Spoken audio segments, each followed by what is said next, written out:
Well, I'm we are brave, live. not quite that level brave. Hello, everyone.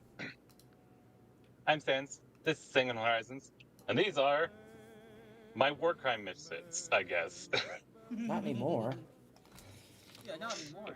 That's true. That's true. So last session we had a culmination of events in the hunt. I am echoing out of somewhere. Are you listening to the stream? It was my YouTube tab. Mm-hmm. Now that that's fixed, and all of my streaming tabs are muted, last session, the group concluded their hunt for the Carmine Mask, a relic of immense power that seems to now have fused with cult craft. A mage of the Order of Hermes, uh, and trigger puller of 17 million people dying to anthrax. This led to a insane series of events that culminated in a ancient ziggurat in Brazil. Cliche, but it was the theme. The world was changed. The veil was torn asunder for hundreds of miles. And a new space, a new branch of reality was created for supernaturals who were now revealed to the greater world at large. The entire world of darkness now sees through arcane glamours. 1 in 3 people now are immune to obfuscation. Information was released to the world in droves about vampires and their histories and what they've been doing. And this all happened in August, nope, September of 1940. The Blitz was in full swing. World War II was ratcheting up speed when the anthrax attack on Germany wiped out 18 million people. Days later, supernaturals were revealed to the world, and World War II ended, and the war for human superiority began. Over the next 20 years, the humans of the world have pulled together un- under one flag. I'm not going to say as one nation because that's not what happened. The world has an enemy.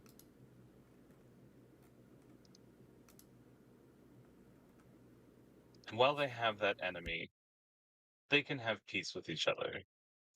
Obviously, nothing's perfect. They're still assholes, murderers, thieves, warlords trying to make a profit. Humanity will always be as cruel to itself as it is to others, especially in a world that's a little darker than it was initially meant to be in the annals of the history of White Wolf. The founders, one died, he exploded, he's the reason the veil got torn open. Adam Haraldson, our ruin of the Ghetto Fenris.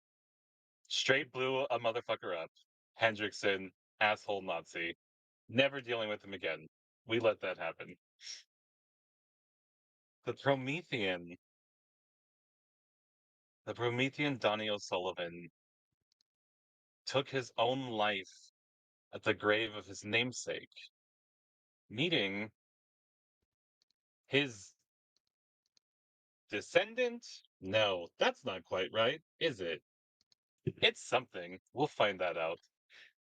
Donny gone. Cultcraft now as one with barred from ever seeing his son again through new universal laws written by the Paradox Shifts. There was the cost to the power that was gained. Helps work with SLU, Second Life United, the supernatural organization based in Brazil, which is now a supernatural haven.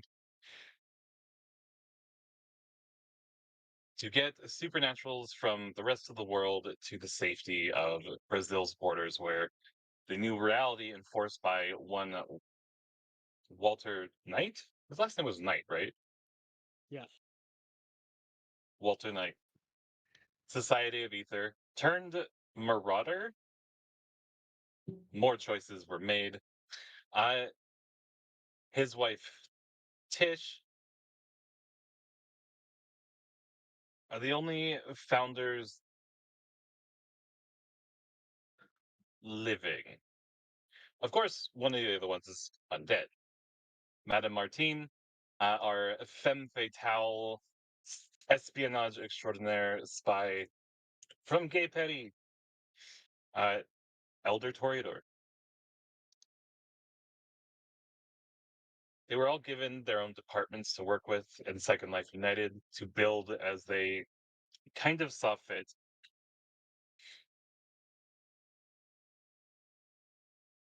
But now, 20 years later, the first real agents of SLU are active. People have been field operatives, they've been doing work and missions like Brazil. We're sticking with Sao Paulo as the capital, right? So since I didn't write up everything, I'm gonna go ahead and let you decide everything that I didn't send you. Cool. Sao Paulo, still the cultural center of Brazil and capital of this new supernatural nation. I lost my train of thought.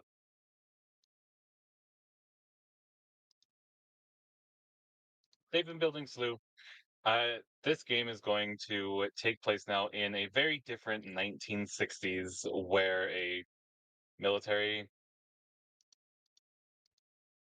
council kind of rules the world, and the supernaturals are just trying to survive, because now all the mortals want to kill them.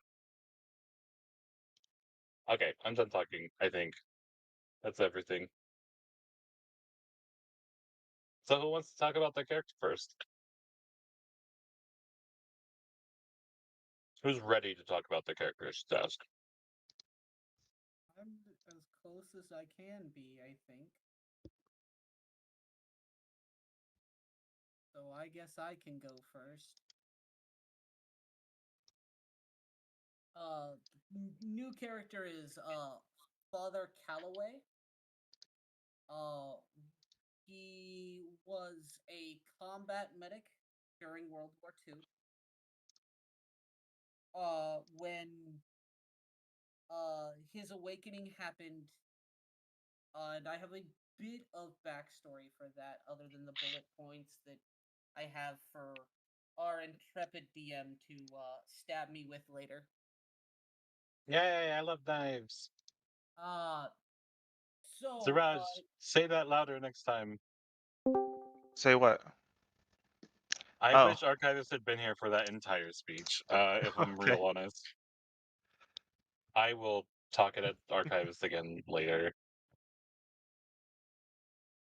all right. So I'll reintroduce it. My new character is Father Calloway. Uh, he was a combat medic during World War II.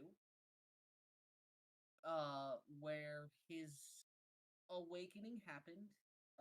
Him and the group of soldiers that he was with got caught up in a church right before bombs were about to hit it. When Calloway had found a group of children hiding there, war orphans. He doesn't know where their parents were, but he found them. When the other soldiers said, "We gotta get to the bomb shelter," he told them to go on, save themselves. I'm not leaving these kids. Uh, so he led the kids in a group of pair, told them to huddle around, stay safe, and that his light would protect them. Right as a bomb was about to hit the church, a giant bright light erupted from Father Calloway. when Father Calloway woke up, there was no church. The kids were gone. He didn't see any blood or anything, so he assumes they made it away. But he woke up in a crater. Getting to his feet, where he no longer had his shirt. He still had his military pants and boots, but his shirt was gone.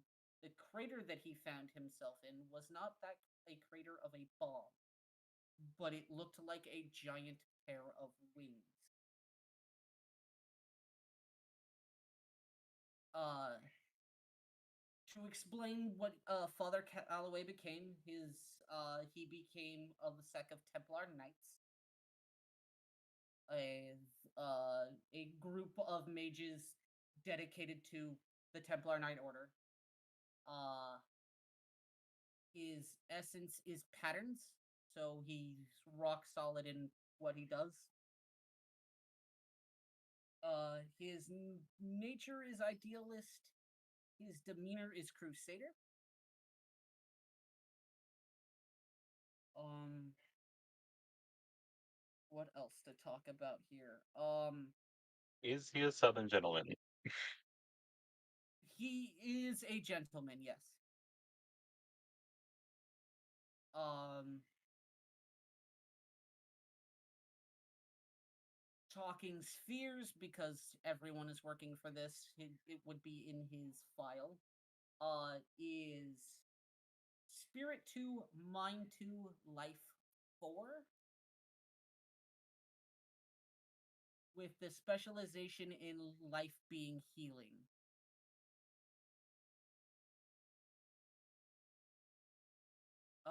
As for merits that he bought with XP because he didn't take flaws, is he has True Faith 2.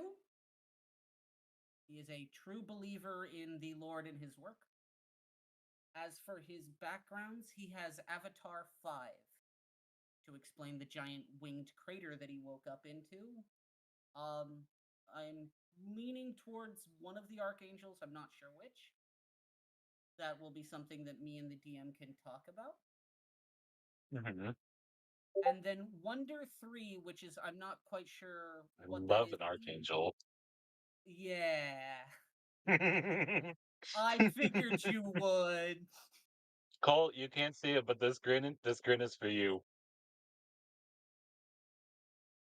Oh, me and Colt were talking a little bit beforehand. Yeah, this dynamic of this party is gonna get real spicy real quick. So excited. And then Wonder 3, which I'm not sure what it is yet, but I'm kind of leaning towards a holy book of some kind. Okay. Uh, to explain his focus is his pentagram is his belief in God and his holy Sure. light manifests those.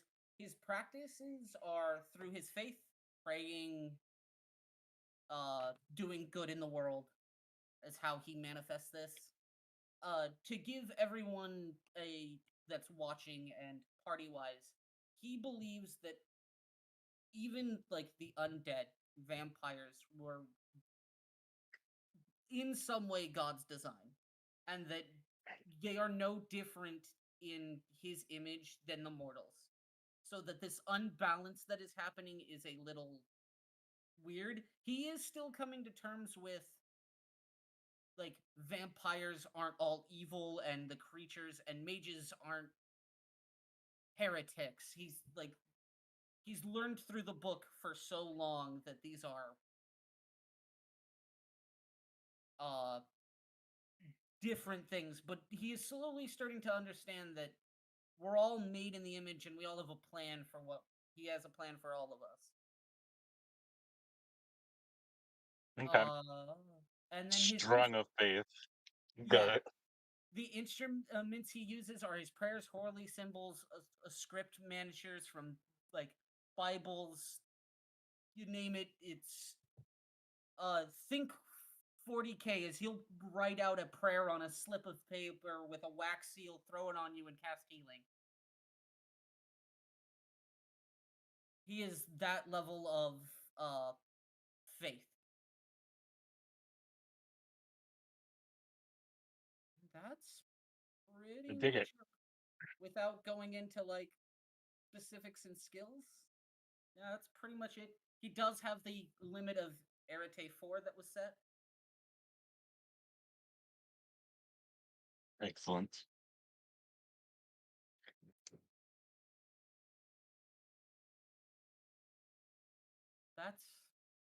That is Father Calloway. Did you say Father Calloway's highest sphere was mind? No, life. Life. Okay. To cover those spears again for people, it is life 4, spirit 2, mind 2.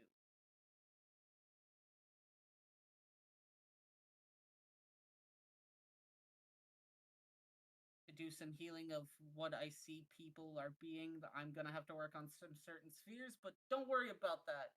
I went from combat character to combat and can pick you up.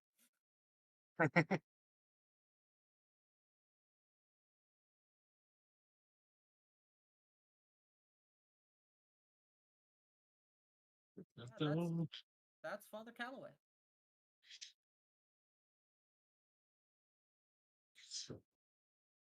I dig it. And I'm jumping on camera now. Did you finish spending your extra freebie points? Yes, I did. That is why I have life as high as it is. Glorious. Thou must take a specialty now in life. I did healing. It does not seem to have saved it. Did it not? Well, then I will go take care of that. I have fixed it, for I was there already. Perfect.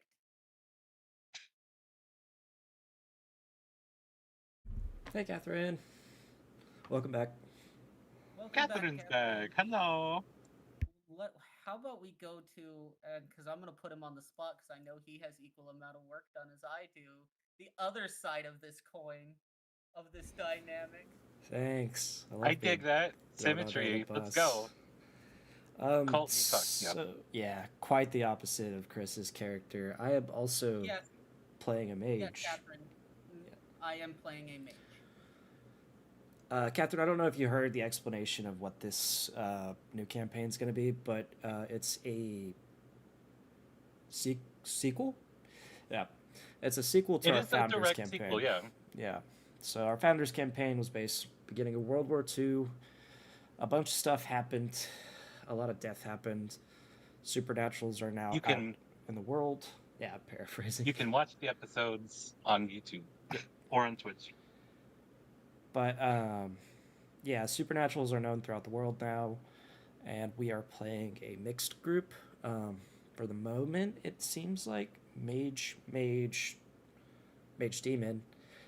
And then you're playing Fae, correct, Suresh? Oh yeah, changeling. Sure. Changeling, and then a sorcerer, which is a different book. Sorcerers are different than mages. Yeah, sorcerer / kinane. I actually combined the systems of enchanted and sorcerer together to make my character. Okay. So it's an entirely homebrew style game with just a couple different systems. I think it'll be a lot easier now that we don't have a vampire to interact throughout the world, but it should be a lot of fun.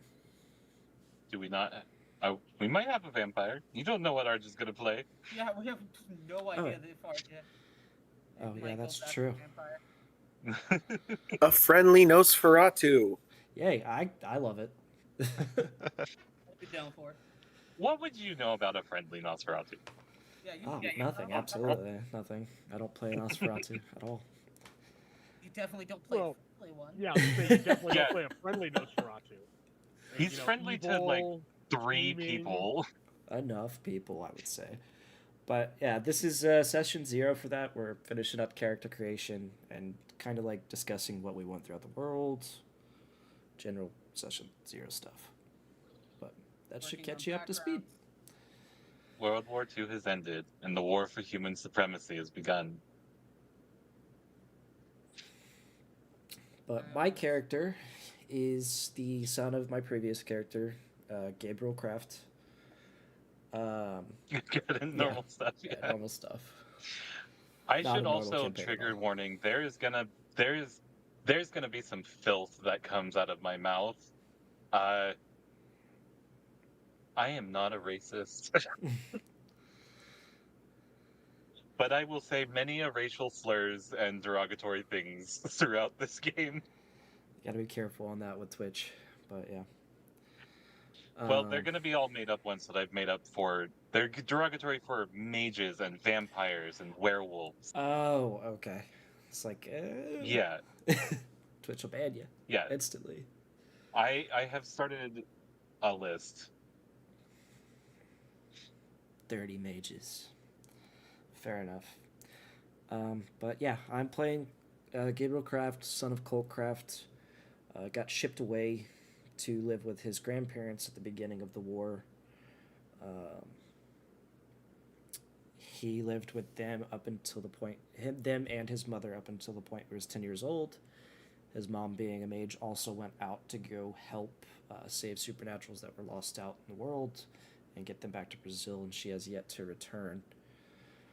At the age of 16, he comes home and experiences a house fire with his grandparents still inside. He rushes in to try to help them. His grandfather is knocked out from a fallen wooden beam from the ceiling, trapping him and his grandmother inside as well.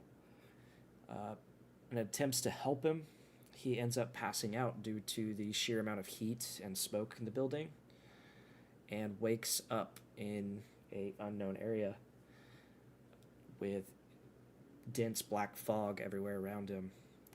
And in that area there is a being, very thin, very dressed in very, very dark clothing, a veil over his face, and wings made of black feathers. Do you want to have the conversation? Nah, probably not.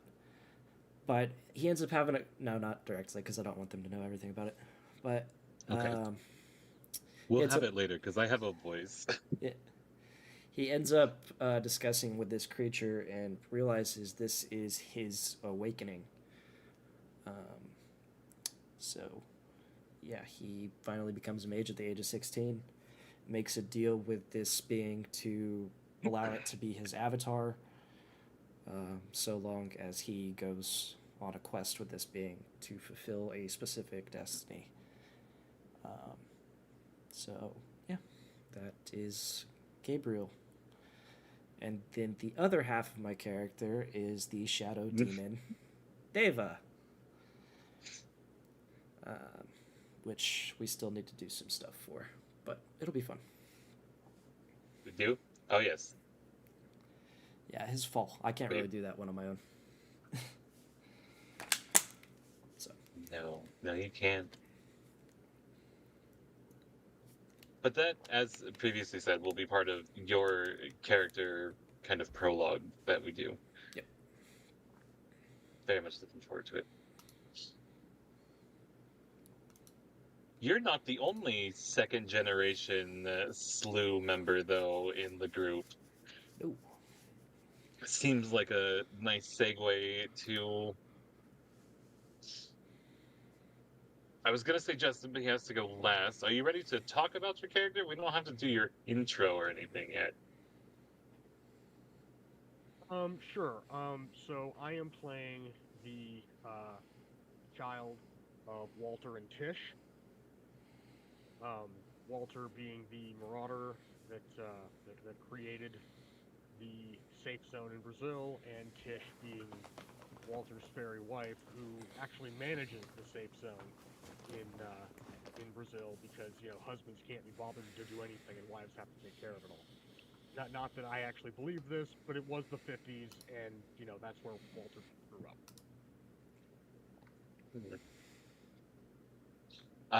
Tish, though, being the literal green fairy of legend, put up with that for like 2 years.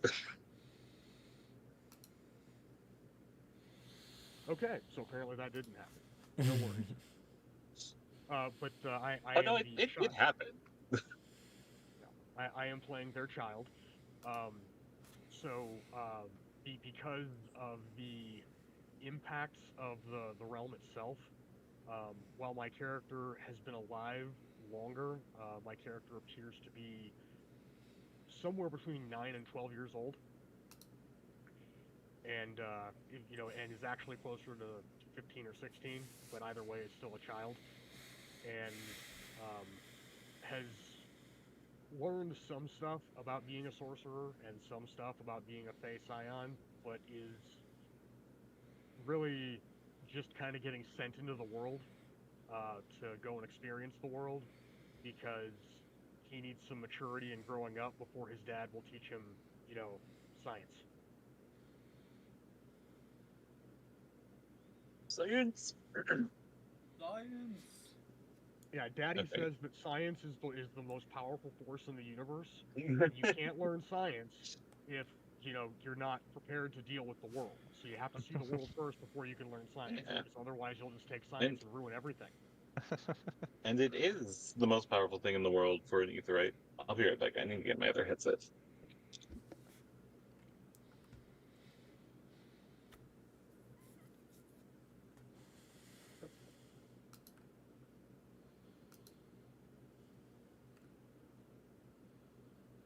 Yes, Catherine, for science.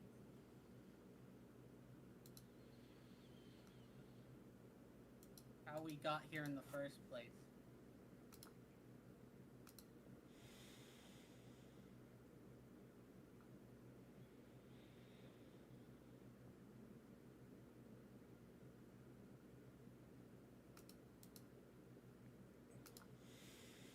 So I should probably wait for Sans to get back before I continue, right? Yes. I would say so. Okay, Gengar onesie coming with a tail makes sitting in it a little awkward.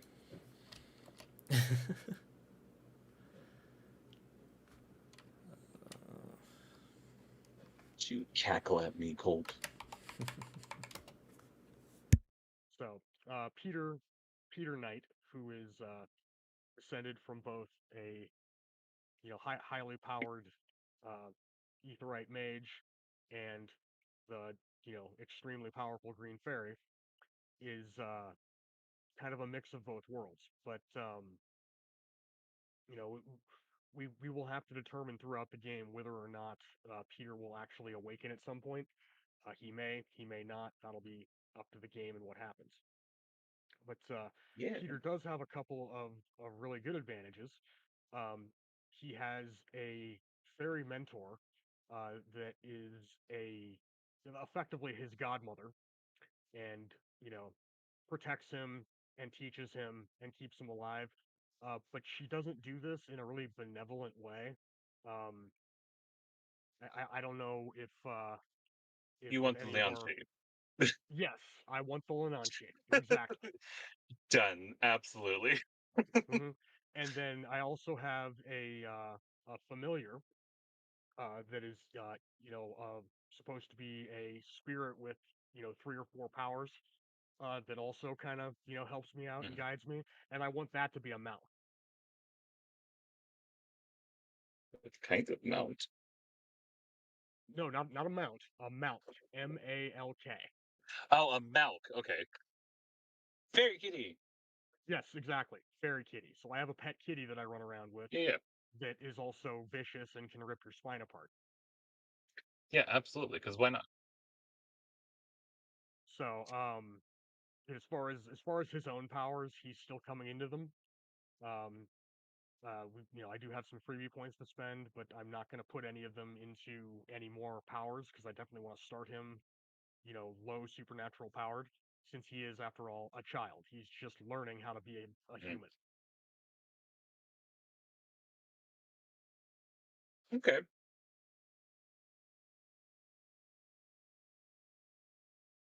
And my request to the game master is that when you do introduce him to the party, I'd like you to do so kind of after the rest of the party has been briefed on what their mission is, and just kind of foist him on the party, like, oh, by the way, you have to take this kid with you because he has to see Uh, the world.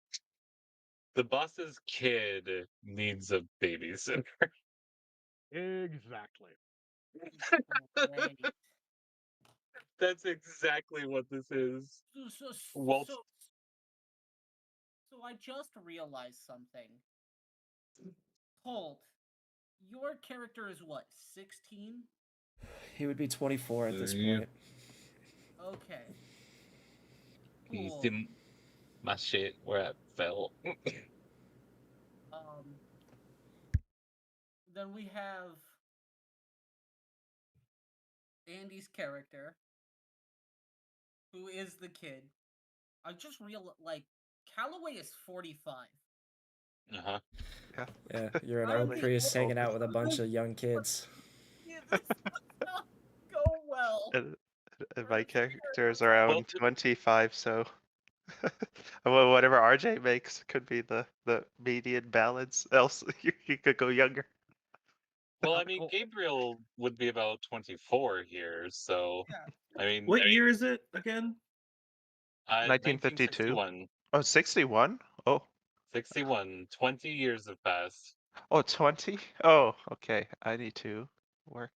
It's okay. But yeah. The reason that Peter is still a child is because he spent half that time being educated in fairy.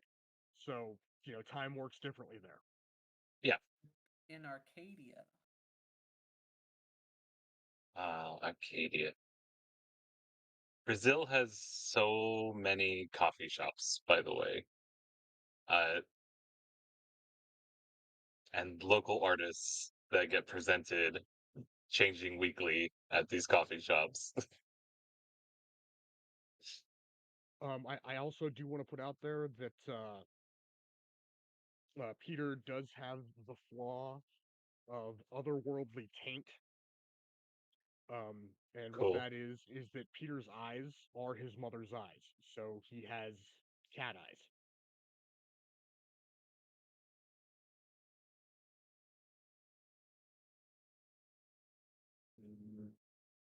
Step 1, contact.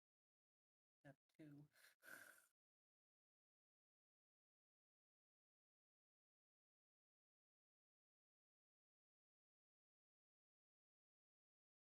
Okay, I think I have enough of a concept to start talking about it. Fire away, what's up? Okay, so I think my character will be 33 or 34. He signed up and he was probably 17 and faked being 18 during probably the initial draft outbreak of the like war against the creatures of the night or whatever. Okay. And he was a lieutenant because he volunteered and scored high on some like science aptitude stuff. But he was an early MK Ultra test, and in fact, he was maybe the most successful MK Ultra test.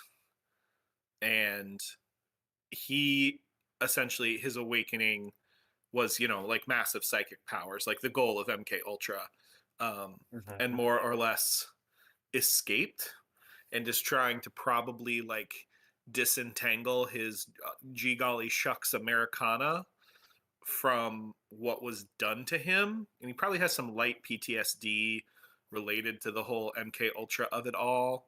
But now finds himself in his new adopted country of Brazil. And he's probably like an atom bomb of mental power. Like that's probably where he's gonna settle.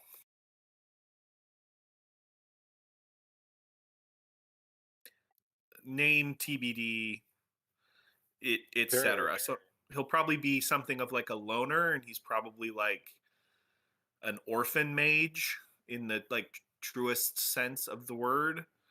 He received some training in the thing, but he's like having to figure out his powers because his paradigm is like so specifically caught up in finding people with potential and like drugging them into power and the post hypnotic suggestion and everything. So like a lot of his paradigms like probably really tied up in that. Um, but yeah, that's kind of I think that's the rough sketch that I've got to fill in. Think someone's a prime recruitment target for the cults of ecstasy. Yeah, he doesn't want that LSD ever again. I mean, there's other drugs. No, no, no, no. See, drugs are bad. Apple pie is. Oh boy. Oh yeah. I dig it. That's fun. Alright, so a plethora of mages and the sorcerer. Plethora of mages, a sorcerer, and a changeling walk into a bar.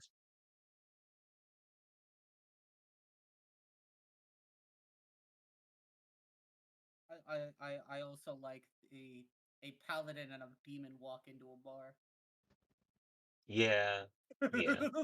More of a I don't know. cleric. That's pretty You're accurate. more of a cleric now, but I had a concept of like a hunter, but like who was just so disillusioned with the other side of the war that he was there to like deal with whatever bombified um, versions of supernaturals that the pan non-Brazilian alliance had cobbled together.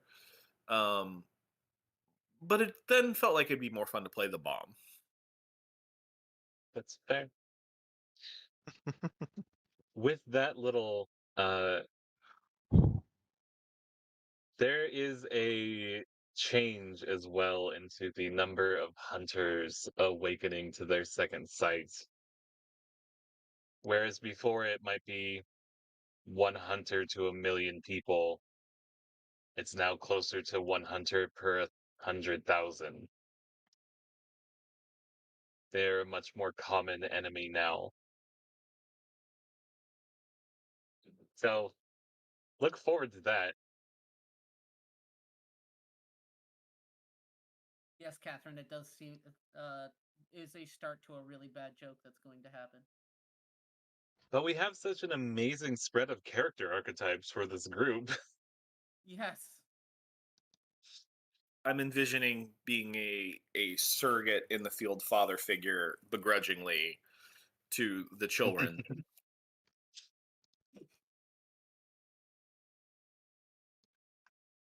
Also, I'm going to do my absolute best, I think, to affect a like transatlantic 50s and 60s movie accent. Okay. I can't hold a transatlantic accent. I've tried, but I look forward to seeing if you do. I would think just the. like Go ahead, Walter. I would just like to make it very clear that you're not my real dad. Oh, sure. No, I get that. But I think that Just out the gate preemptively. I think the key is the trigger for me for a transatlantic accent is if you're watching all those old movies, they start especially the women, but the men as well. It's like they start with the name. It's like every sentence is like, "Oh, Brenda." Okay. That's accurate, actually. Yeah, that's actually very The- accurate. I never noticed that before. My mom has had a nonstop stream of 50s and 60s Christmas movies on, and it's like all I can hear now is is that.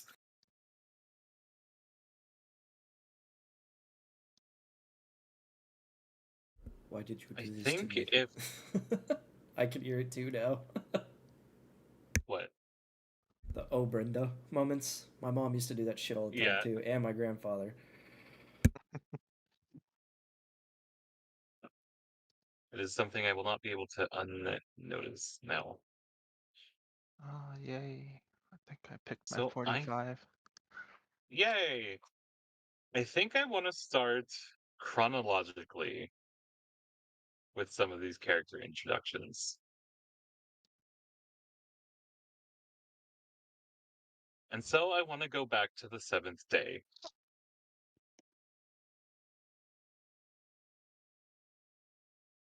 What humans know as on the seventh day God rested.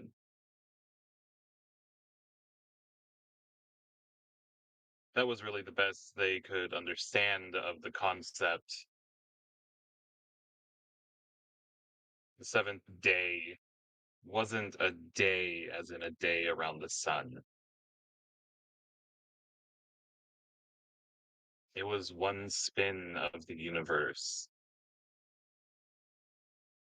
What we would know as trillions of years. The engines of creation have been forging stars, releasing and seeding planets across the cosmos, allowing this huge engine to wind up and start its pre-programmed process to grow.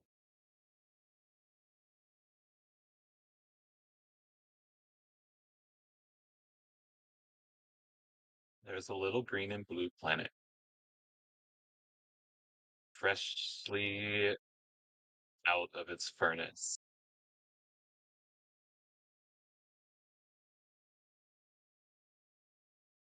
Things were moving on it.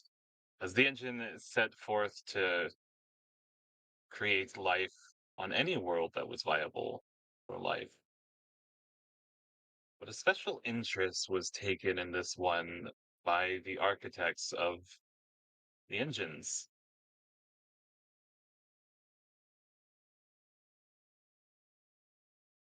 What we call angels, Nephilim, celestial beings. A member of the seventh house, the seventh chorus, the last of the angels to reach creation proper. Meant to remove things that are broken and destroyed, recycle them into fuel for the engine to make more things.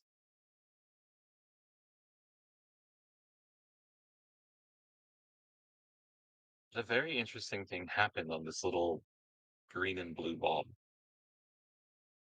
The seventh house wasn't prepared for. Souls.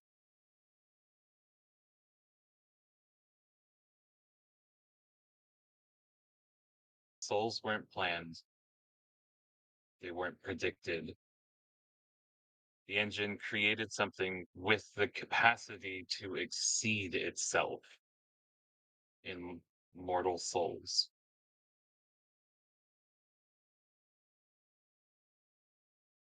One became two.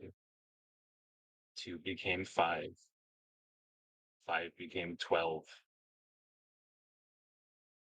And these creatures who could tap into the engines of reality, impose their own will on reality in a way that it was never supposed to be. You're a janitor, Alabaster. You clean up when reality starts falling apart. You broom the bits of broken things into the furnace to be turned into new things.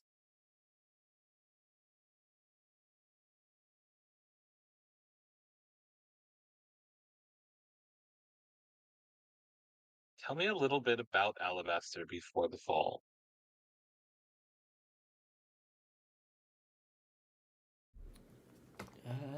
First time playing Demon, so don't really know too much for it.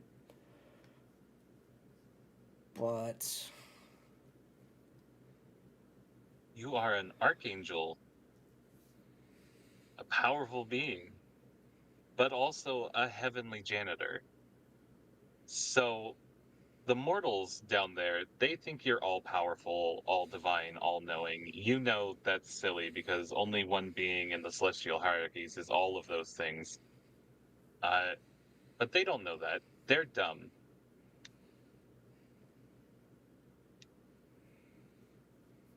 on a normal day, there's a volcano acting up, and a lot of things need to be broken down and returned to fuel for the engine. Somewhere on the world is a volcano. You're cleaning it up. Tell me a little bit about what you look like. Un momento.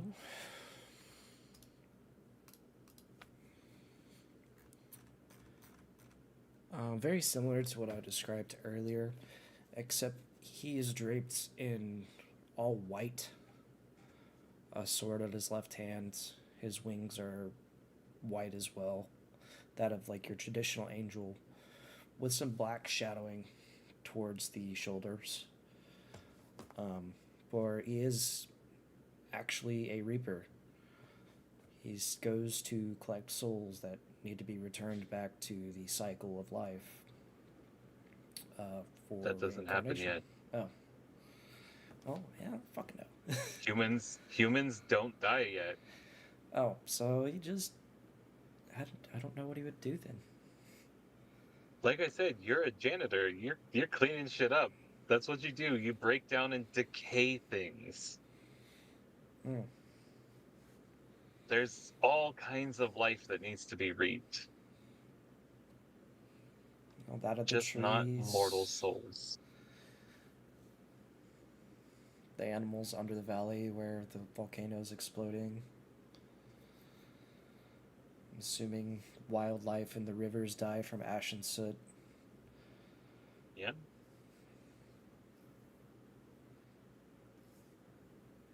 Yeah.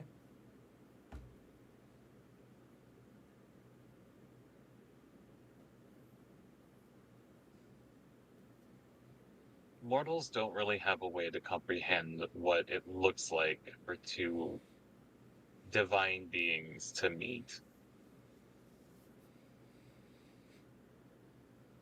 But the being with 6 flaming red wings and a head made of concentric golden rings with eyes lining the outsides of each of them, golden armor, spear, flowing white robes.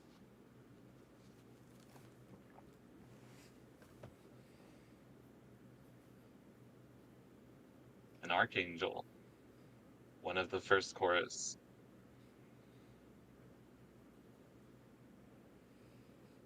Your boss. It's your boss.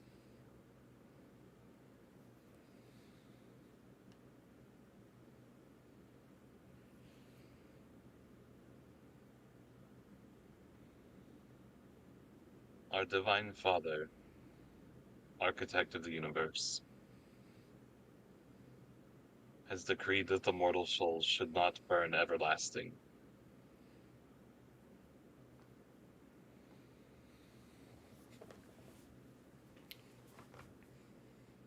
And why has he come to this conclusion?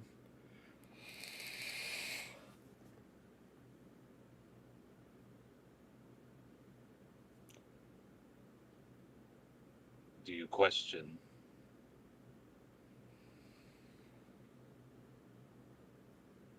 It is not ours to understand his will, but to enact it.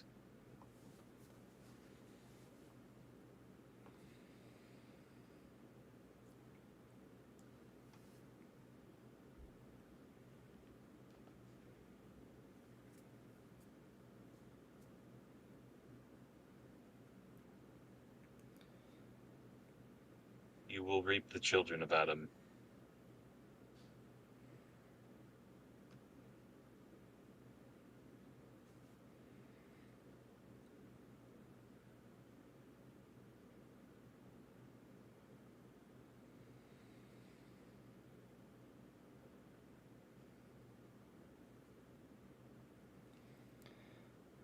I will do as I'm told. Why do you hesitate?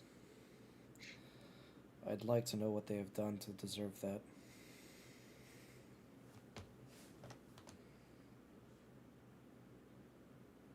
All living things that walk this world must die. It is the cycle.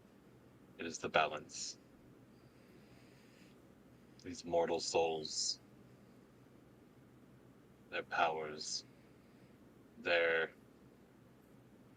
propensity for mating.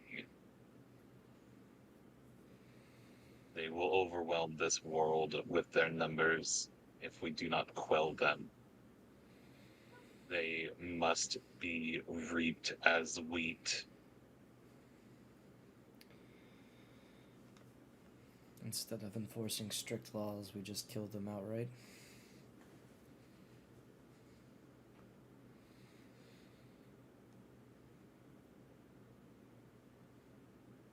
Are we not living beings? You are a concept. You are the embodiment of the authority to reap, to fuel the cycle. We are but servants of the machine.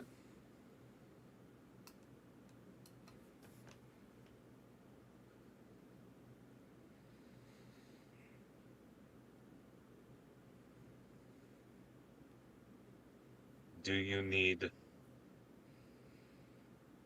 prayer?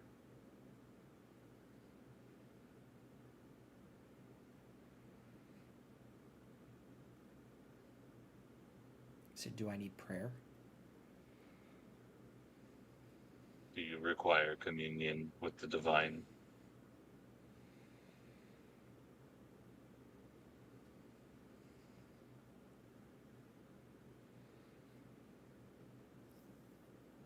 Or do you think it would be necessary for me to do this duty?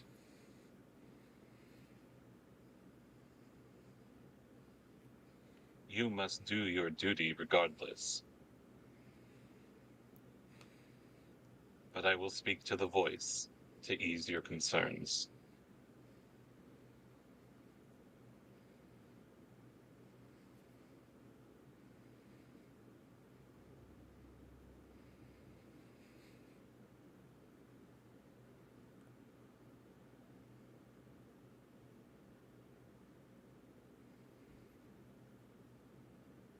It's just kind of regarding you. What's going on with Alabaster? The first thought is at this point in time, the humans are immortal. He also is immortal. And a sudden decision to remove that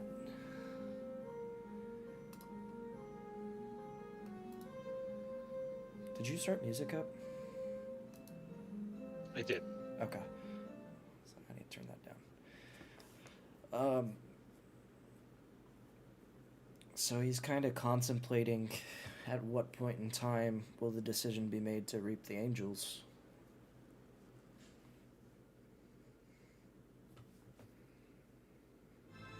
And what expectations will be made of him. That's valid.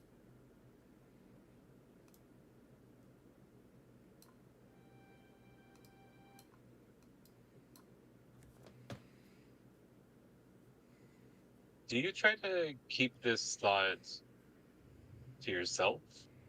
As you said, you are concepts, barely embodiments of concepts. Communication with you it's more like breathing than direct talking. Do you try to hide those fears? I don't see a reason why he would.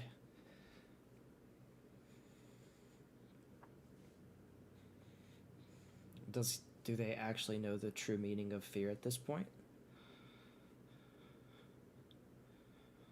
No, not really.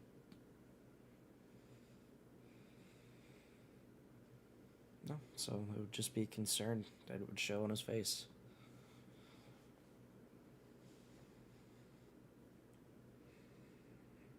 We will never be reaped, for we are finite.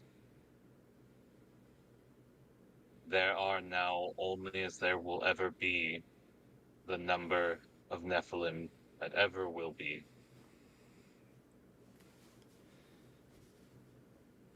Our numbers do not need to be managed.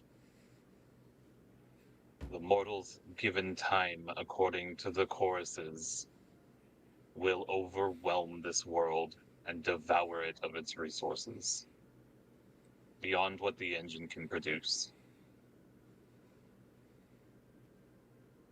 Their lifespans must be reduced.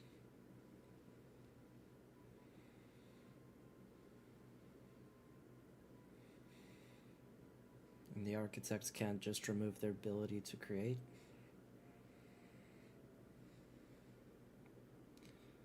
If he made us finite, why can't he make them finite?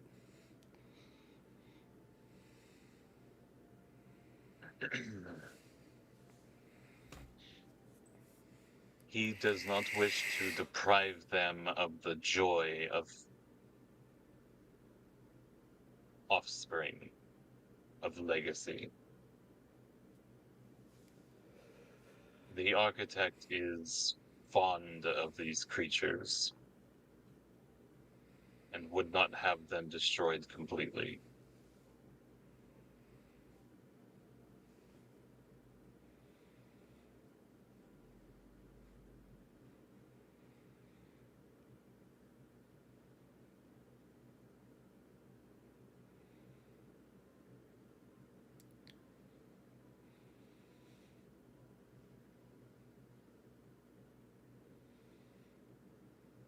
More contemplating, more contemplating.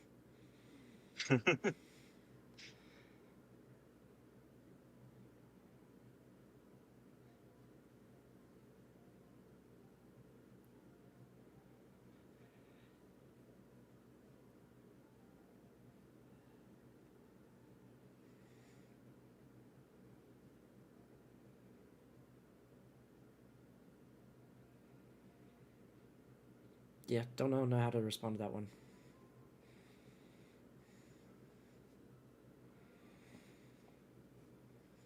I think in his own hubris, he reads that as he has convinced you. You don't have a reply, thus my logic is infallible, and now you will do your duty without question, is kind of the impression that he pushes forward. Yeah, that's not true. 100% questioning it. It's like, why? Well, he lets them procreate. Why can't we? It's, I guess, jealousy.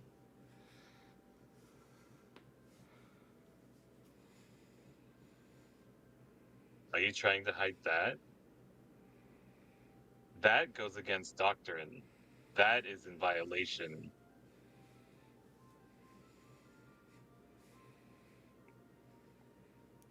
Yeah, but a concept wouldn't know what jealousy is. Why not? Oh, they don't know fear. They don't know jealousy, right? Those are emotions. Just because you don't know what something is doesn't mean you can't experience it. Well, my point is why would he hide it if he doesn't know what he's experiencing?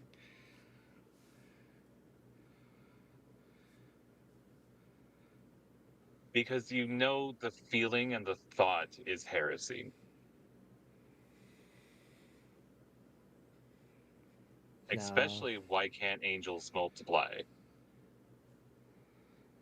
That one's big time heresy. It's a written law of the universe that angels are not allowed to bone. It's in the bylaws of heaven. Oh, yeah, that would be a thought that crosses his mind. So he's going to allow these creatures to do so and allow them to be reaped, but won't allow us to do it and offer that same courtesy. Are you just gonna be super public with that thought? Yeah, it's very contradictory. Okay.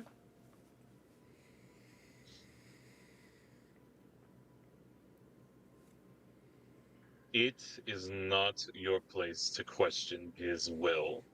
simply enact it. Reap the mortals.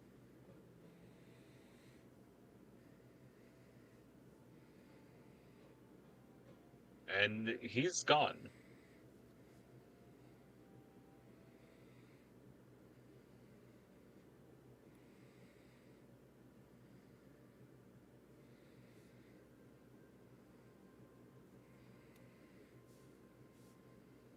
But this is where you fall.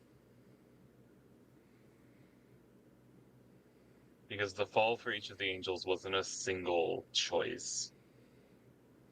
It was a series of small choices from here. You have a job, and it is to reap those mortals. You know where they are. You can sense them now. It's almost like your job description was updated in like the manual that is you in the celestial engine. You can tell when a mortal is about to die or when they're supposed to die.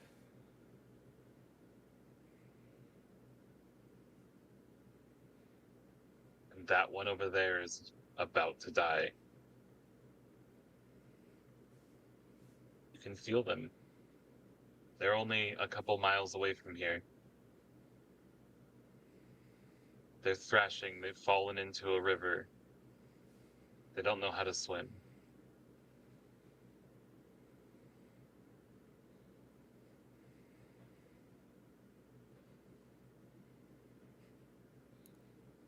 I'm going to All manipulate you have the to do is be there. I'm going to manipulate the current to push them to shore. Your second step. A direct betrayal. Direct defiance.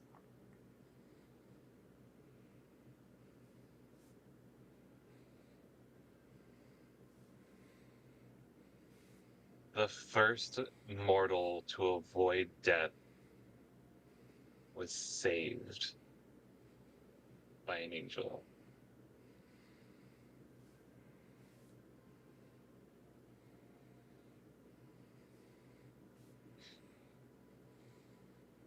Father will not be happy with that.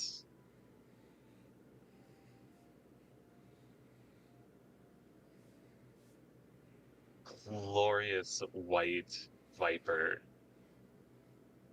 hooded head, an enormous cobra,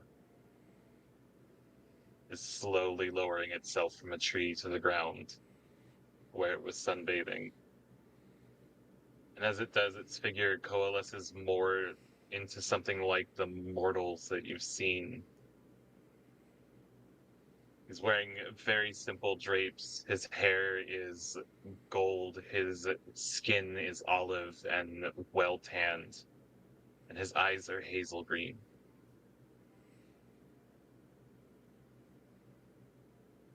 With a bit of like honey gold brown around the outsides of the iris. A mortal's face. But you know the morning star. Most beautiful of all of the architect's creations.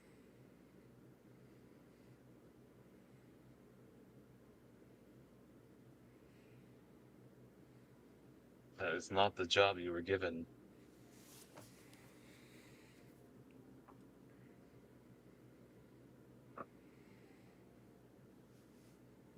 It was in the beginning. He's jealous, you know. That's the real reason he's doing this. He sees how much we all love the humans. He's jealous that we care more for them than him. He's testing our loyalty.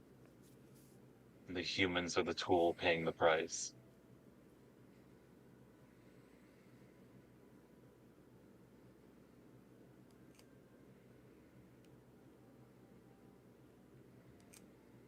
Do you want to see what I've done?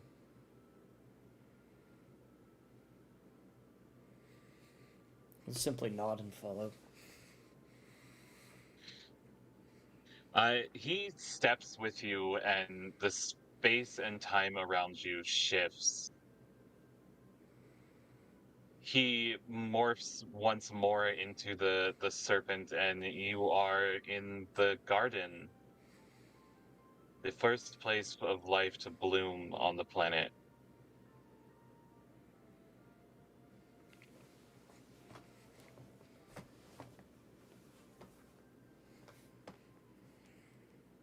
And he's giving food to 2 humans.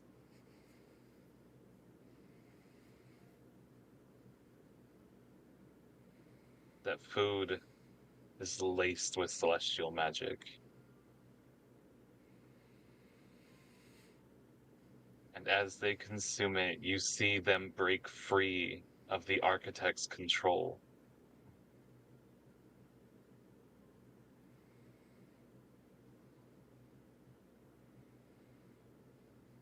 The mortals operate on their own, outside of divine authority.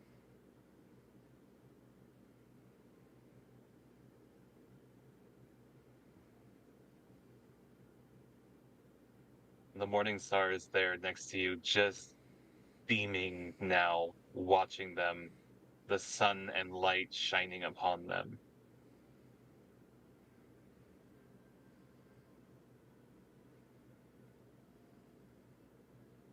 He can't control them anymore. So now he wants to weaken them.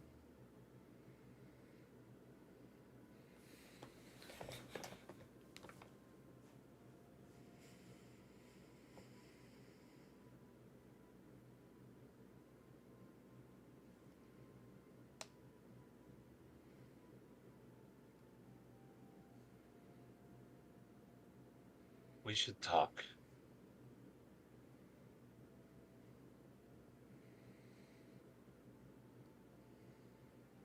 Perhaps.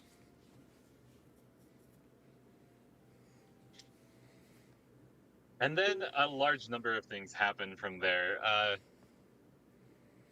There's a war on heaven. Y'all lose.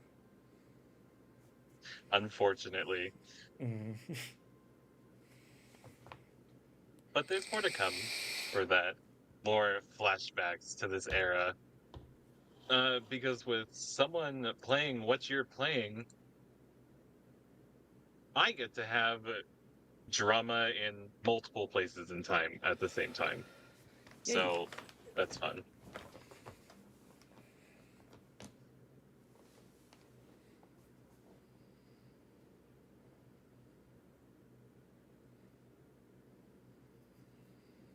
Gabriel. Tell me a little bit about where Gabriel's staying now in Sao Paulo. After waking Everything up. else has happened. Okay. After waking up from his awakening,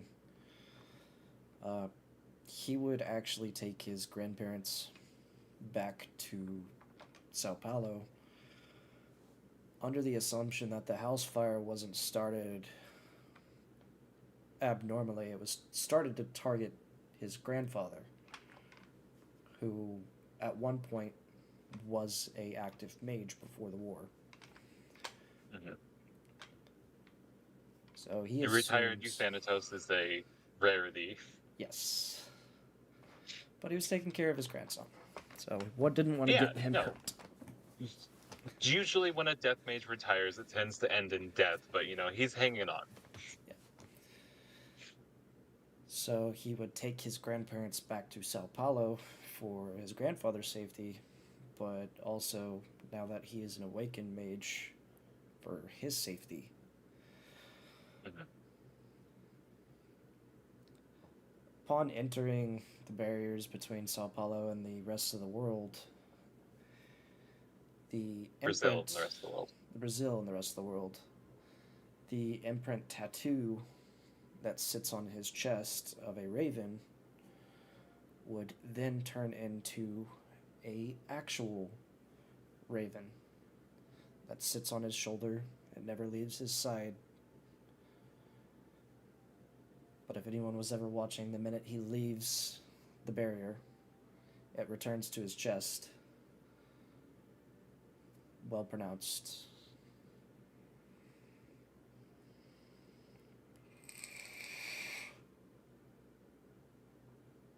cannot hear a thing you're saying, Chris.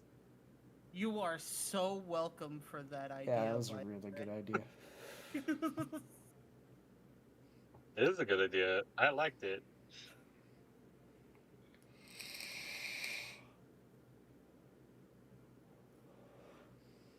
All things considered, you probably have a modest home if it's you and your grandparents in Sao Paulo.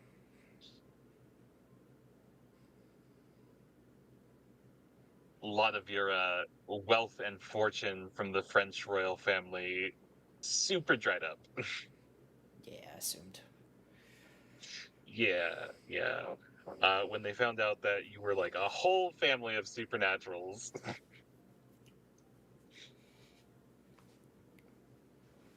All of those connections are gone. Or they might not be. There might be something that comes up later. We'll see. How did he join SLU? Why did he join SLU? Well, I think the primary reason is to search for his mother. He knows his dad's one of the founders. His name's on the plaque. You've never seen him anywhere, though. You always just miss him when you hear he's in town if you ever look for him.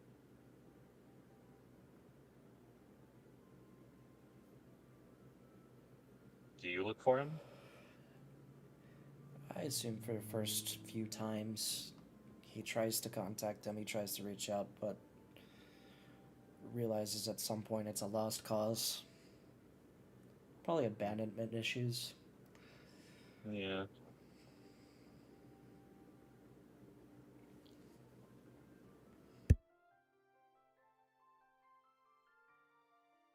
Your story is very sad. Cool.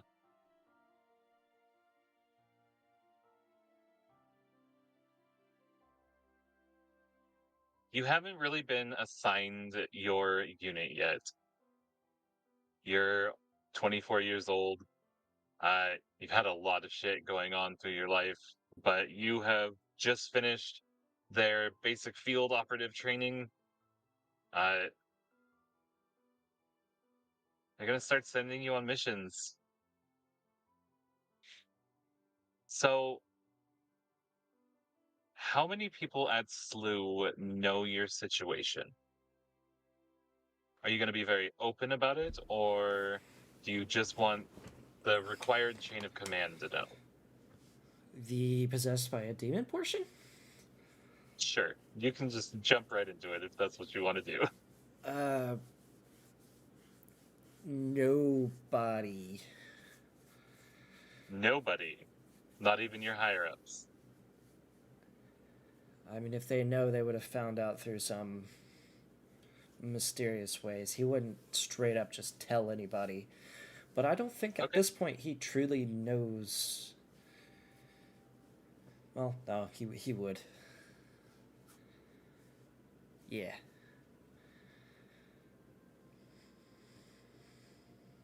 Cool. Nobody knows.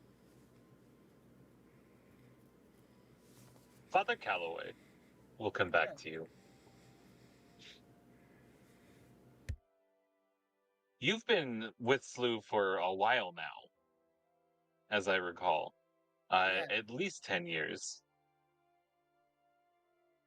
You are a veteran field agent, a trained combat medic. I. You're probably something around like an E7 in rank. We'll have to come up with SLU's ranking systems. I didn't think about it. But you're up there. You're experienced. Yeah. He's probably been here, like you said, 10, if not more.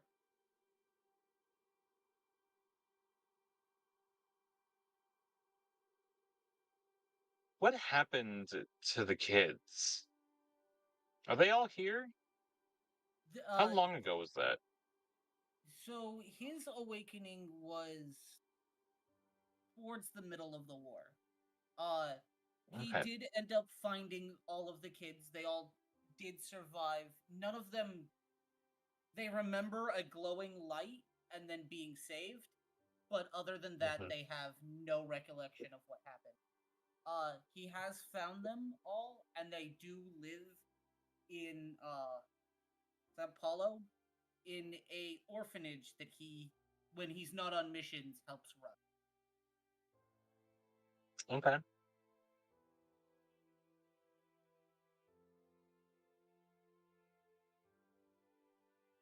What is the good name for a orphanage raised by a priest or run by a priest? Hmm. Santa Maria's. Too cliche? No, that seems. I think that's actually a mission there in Brazil. So turning it into an orphanage wouldn't Now it's be. an orphanage. Yeah, for displaced supernatural children. Yep.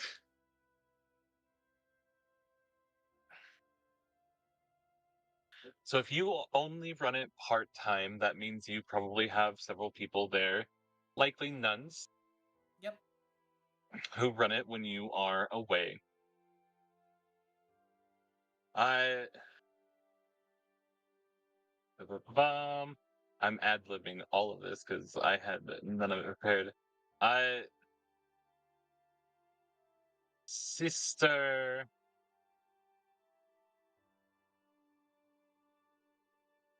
I'm like I can go I find. I can go find you a name generator if you need.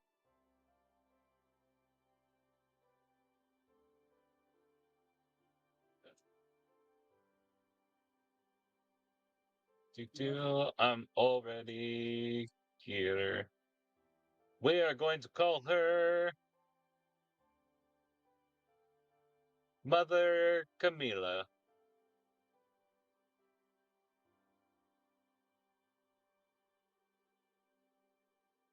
Uh, Honestly, the only name that kept coming to my head when I was trying to come up with a name was Mother Teresa.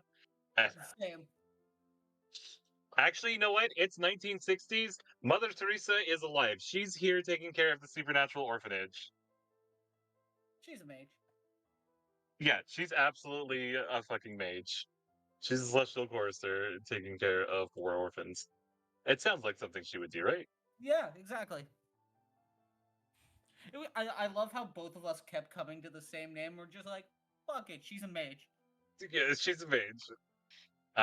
Mother Teresa has brought you a warm cup of cocoa because it's evening time. No coffee; it's bad for your old heart. Yes. All of the children are in bed. Thank you, Mother Teresa. Will you be staying with us long this time, Father? No, Salu has told me that I am to gain another team. Oh, they trust you very much. That is a blessing and a curse. It's Yes. Yes, it is. Um, Mother, can I get a some moments alone? I need to speak to somebody. of course. There is some food down in the kitchen if you should get hungry. I will head there after my meeting.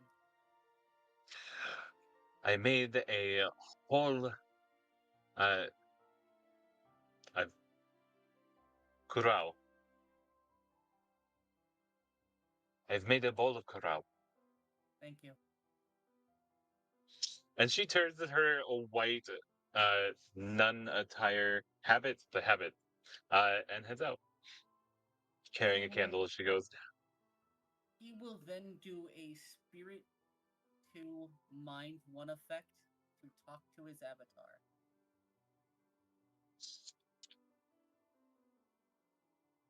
Describe what your avatar looks like for me.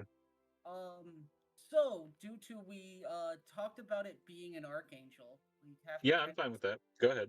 we have to kind Do of you want to figure use out the archangel from before? I was thinking another one similar to Lucifer, as in Raphael. Okay, his twin. Yep, the healer one of the seven archangels. Mm-hmm. So what he looks like is white suit, olive skin, the golden hair, very similar to the way you described uh Lucifer in his mortal, I use air quotes, form, as he sits in the chair that right across from the hot cocoa that Father Calloway is speaking. He sits very relaxed, crosses his legs. How do we Calloway. feel, Raphael? How do we feel about taking another team into his plan? Hmm.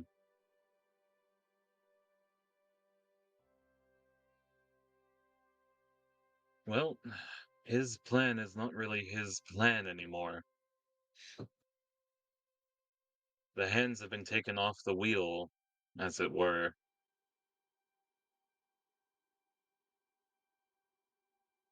Never a good sign.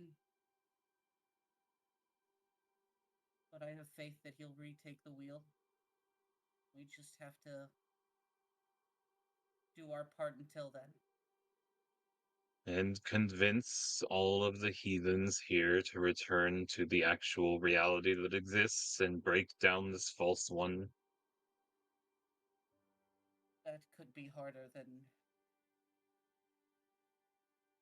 either of us are willing to do alone. But I'm hoping more of your siblings are out. They may be. They will likely be. We are unsure as of this moment if the laws surrounding our abilities to directly interact with the world have also been lightened, or if we need to continue acting through proxies, such as yourself. Not that I don't enjoy your company, but my form and power is limited in this way. From what we have gathered on our time here, your celestial rules haven't been weakened. Oh no, the celestial rules don't operate inside of the Brazil barrier. Well, yeah, that's again, that's why I'm talking to him. But I meant outside in the regular world, is because again, from what we gathered, that mages have been appeared, all of those things can there. We Mhm. just haven't seen angels walking among us yet. Or demons, really. Yeah, And maybe they're just better at staying hidden, but they also haven't been revealed like all the other supernaturals have been. yeah, because I figured that would have been mentioned in our summary that we should probably also cover that they haven't been revealed yet, and they are a world of darkness creature. They are, but the rules might have been changed with how many more hunters have begun appearing. It does mean there are more angels on Earth awakening hunters. Yes, but that also does seem to be still proxy, isn't it? It is still proxies for now. Well, then we keep doing the good that we can with the limited power that you have given me. And will And if continue to give, and for your works are good.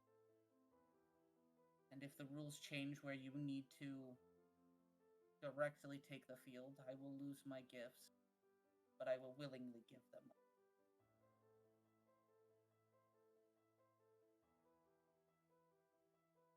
But I'm going to finish this cocoa, eat something, and then go report to Superior. A remarkable woman. She does good work. I have never met such a pure soul. Rest in peace, Mother Teresa. I agree. By the way, this game does not end until Mother Teresa like ninja fights people attacking the orphanage. I'm just gonna put that out there. Done. So- Done. I agree. I was gonna say, Mother Teresa, if you delve like deep into like her belief system and what she kind of did in the orphanages that she ran in India, she's not a good lady.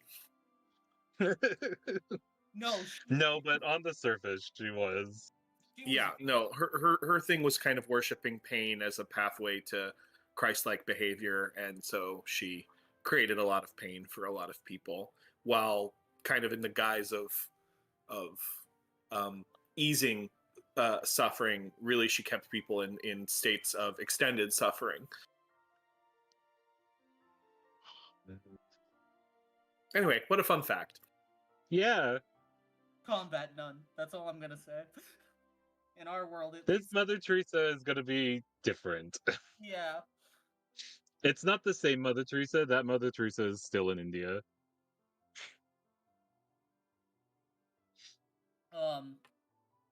So he would then dismiss the effect, go eat the meal that was prepared for him, Mhm. go to his office quickly to check to make sure all the things for the orphanage are squared away, and then go report to his SLU. Command. For those who don't know what curao is, it's a sweet custard-like dessert made from the pressed juice of unripened maize, cooked with milk and sugar. Which honestly sounds delicious. It does sound delicious.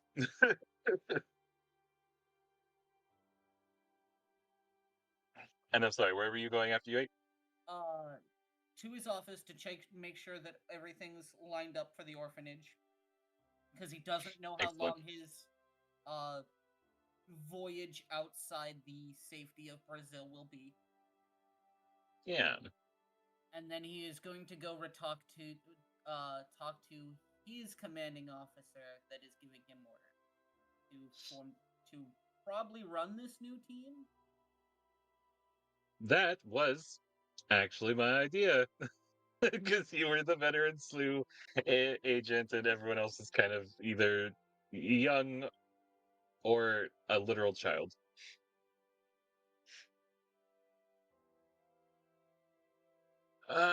So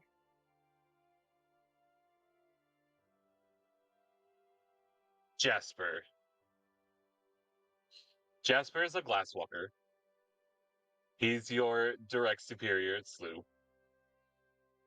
He does a lot of logistics work. He's kind of your guy in the chair when you're out running ops. Like he's the one on your radios, like feeding you information and shit. He would He's wearing go for it. he's wearing a very nice three-piece gray suit, with a dark blue tie, round spectacles, messy brown hair that's kind of pushed back, uh, brown eyes. He looks kind of comely, or maybe a little plain even. Uh, he likes working a desk, and dressing nice when he does it. It's a classwalker thing. Calloway would knock on his office door. Come in, Calloway. Hi. Hello. He closed the door. Hello, Jasper. Okay. Sorry, one second. He gets up, and you see that there's like the chair on the other side of his desk where people sit has been like broken and smashed. And he like scoots it out of the way and pulls another chair over for you. Arun wasn't happy with his new assignment. I can see that. Yeah, he they would get go- a little testy. He goes and sits down. You have special assignment for me, Jasper, that comes from above you? I do. By the way, we can see the like night sky of Brazil through the window of Jasper's office. The night sky of Brazil is actually a really intense, like blue, green, and purple aurora borealis, which is where uh, the Umbra connects and meets the bubble sphere of Walter's reality, constantly trying to make its way in and consume this new invading reality into itself. But it's beautiful. And during the day, like there are rainbows, I believe you said, like prismatic colors in the sky.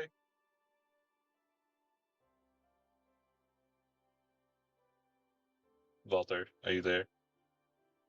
Yes, I am. What was the question? During the day in Brazil, you said there was like prismatic colors in the sky, and at night it was like an aurora borealis. Yeah, yeah. Basically, it's the same effect at both times. It's just that during the day there's light shining through, so you see more colors. Yeah, that is fair. Do, do, do, do. My goodness. So you're good with youngsters, right, Father? Depends on how young we're talking, yes. Okay, so you know who Coldcraft is, right? The founders, yes. Yeah, yeah. He slides a file across the desk. He picks up the file, opens it. It's for Gabriel Kraft. How'd Gabriel do in his practical exams? What did he test high in? Assuming that question is for me. Well, yeah. 1 second, let me pull up his sheet again. Sorry, I'm working on the demon at the moment. Yep. Mental I mean, we all are. attributes That's are fair. mental We've got to work on attributes the and his. demons. You're fine. His mental attributes are high. His knowledges are really high. And he's got a knack for spotting. Not. He's got a knack for spotting things out of place and seeing things that normally wouldn't be seen by most people. He's decent with martial combat, and he did okay on his firearms. But if you throw a book in front of him, he'll be able to tell you what page some things come from. He closes the file.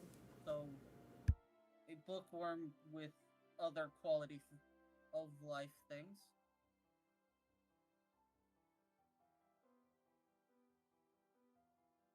By the way, real quick, RJ, Justin, Siraj, I'm gonna call all three of you out directly. You could be watching the streams in muted tabs, so our viewer numbers are increased, thus raising us I higher on the list. Sometimes it just I doesn't am. show sans. Oh, I'm Like does on. stream it? follow. Mm-hmm. Okay. I have a tab up. I don't see anything about it. I'm watching I- through the actual Streamlabs Yeah, thing. It Yeah, is same. it's up. There are several people here. I will Oh, do it's so just- on future games. I'm juggling too many tabs trying to get this character built in the background. You know, that is super fair. My tab doesn't show everyone. I'm just gonna close it and stop looking at it. That's always my recommendation. You Just know- don't pay attention to it. We love that you're here, Catherine, actually, and that you interact with us. Uh, Also, apparently, we do things now where you can like force rerolls and stuff for players and me if you have points to spend. Uh, we love the interaction. That we do. Okay, so Uh, Jasper, you give ye- me a bookworm with scouting material. yeah. So this is you can also have them re-roll bad rolls and possibly get better rolls, or re-roll good rolls and get worse rolls. Yeah, it's supposed to encourage random RP, which is fun, in my opinion. I love random RP. You might have noticed. So yeah, he needs a team, and honestly, a lot of the other department heads don't want to touch him. They're afraid of what will happen if anything happens to him and his dad finds out.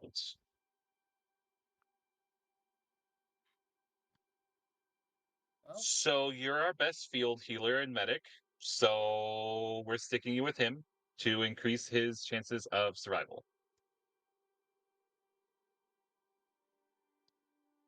all right, I see what you're doing here, Colton. What are you Alright. talking about? All right, you just remember I also have points. I'm just saying. Okay, all of y'all remember that I'm also watching and gaining points, so Yes. I will abuse the fuck out of this too. Okay. Keep him alive. Don't let his dad find out that he got hurt. Yeah. I understand this assignment, but I assume that this team is going to be more than just one additional person. Yeah, okay, so here's he slides a file over to you that's got like a confidential mark stamped on it. And inside is just some NK Ultra stuff and He, a vague description of RJ's character. he opens it up, closes it immediately, and go, okay. And the other one is going to take a little explaining. So it started with Ziraj. Tell me a little about your character. Oh, okay. You weren't ready for that segue, were you? My character is named Connor O'Sullivan, and he comes from the Emerald Isles of Ireland. And he happens to be in Brazil to hone his craft of smithing and creating all kinds of things, items, but mostly pieces of art. He finds beauty in creation as he is a knocker. That is his changeling kith. And yeah, I guess he has joined up with Slew as he heard of many opportunities in this new world where the autumn and the dreaming kind of became one, which Yeah. does interesting things to, I guess, all kinds of chimerical items. And he thinks there is very interesting, unique creations and wonders that can be explored in this place, as well as he definitely doesn't want to be killed by various people, hunters, all sorts of people that may be chasing him for what he is, being supernatural and all. And yeah, just the red-haired and open-eyed Smith.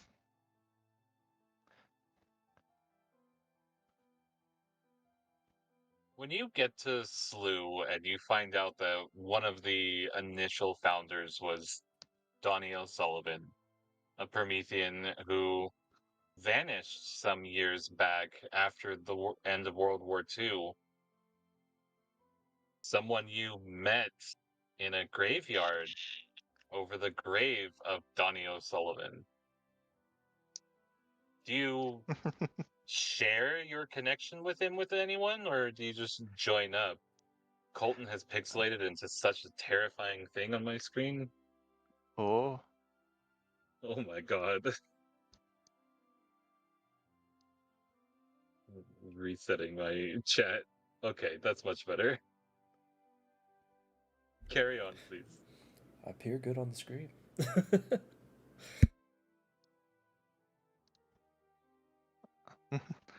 well, Connor maybe doesn't think that it might be the same person as Sure. his great grandfather, since his current grandfather is Brennan O'Sullivan, his father is Caden O'Sullivan, and his great grandfather was Donovan O'Sullivan, although Donnie to most. But he probably hasn't quite made the connection that, oh, there's another Irish sounding name in the plaque. Okay. But maybe he might learn more as he delves in, but at least Well, how long initially have he you probably been? wouldn't. How long have you been here? He'll probably be newer, maybe 3 years in Brazil. Spent most of his time still in Ireland, working for House Dannon, doing stuff in the dreaming in the Yeah. autumn.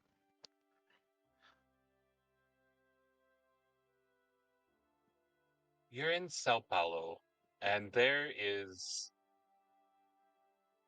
It's kind of like a big open air mall slash market that is. It's like it's enclosed off and separate from everything else. But once you get inside, there are a bunch of different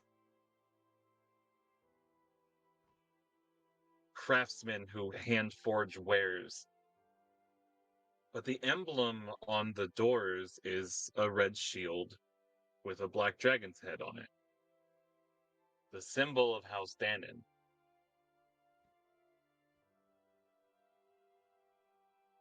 And this market that you find yourself in is a fairy market.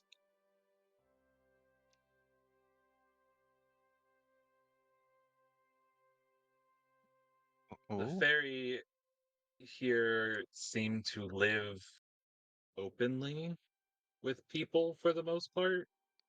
Not all of them. Like, no one, like, a Slua's still gonna terrify a lot of people. It's kind of what they do. Uh,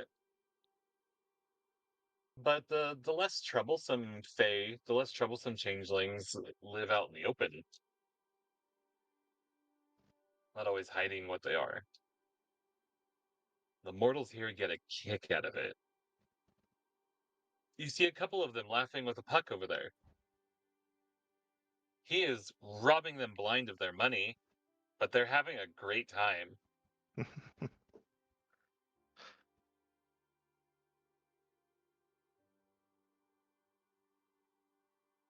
Well, I guess I enter the smith or the shop of House Dannon. Yeah, it's a big marketplace. You can find all sorts of things here. But you are a craftsman and you like to craft. This might be a good place for you to find accommodations while you're staying. Uh, there's an application process to join SLU, Second Life United, uh, which is, I imagine, super annoying. They are not, they don't love paperwork. I If ain't there's no one grump. thing, yeah, if there's one thing more banal on the planet than administrative work, the fairies haven't encountered it. It will kill the purest soul. Just endless paperwork. I would say accountancy would be the one career that's more banal than just basic paperwork. That's fair. Just raw numbers all day, every day. Yes.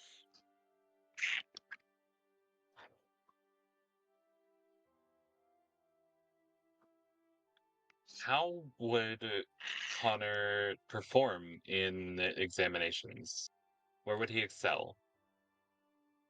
Uh, he would probably excel in anything to do with recognizing enchantments, creating, breaking them, a little bit of sword play, little bit of firearm use. So he's competent in a fight, but he'd much rather stay in the forge building his works of art.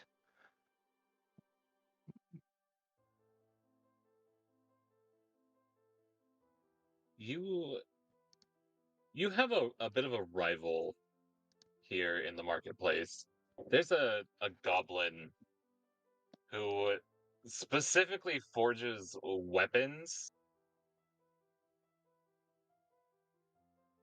Now, goblins and knockers, they're related. You know, they share a lot of traits in common. Most of them are foul-mouthed assholes. Uh, she is especially so. Her name is Fizby, and from the moment she starts working, she starts cursing. And it doesn't stop. You know, a lot of this cursing is because she actually hits her own hand with her hammer sometimes. Uh, she is a really intense, moldy green color, and like one of her ears has kind of like fallen a bit, like it's drooped and melting off a little. She always smells like decay or like week old Cheetos.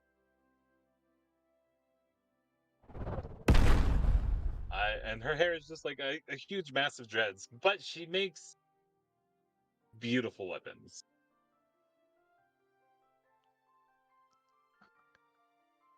Connor would probably be a little bit jealous of that, as often work he does always has slight hint of imperfection, something that Why's nags that? him. Does it just happen? Does he know why it happens? Is it a Mm, lack of skill? he's not quite sure, but at least in his eyes, there's always something wrong, something missing. Your fuller is centimeters shorter than you think it should have been for the blade. Hmm. Stuff like that. Just little perfectionist things. Yeah, and probably would drive him to cussing fits similar to hers, but he would probably be watching her work a bit, not commenting on anything yet.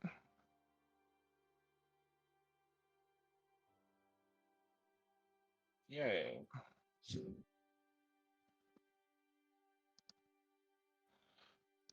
She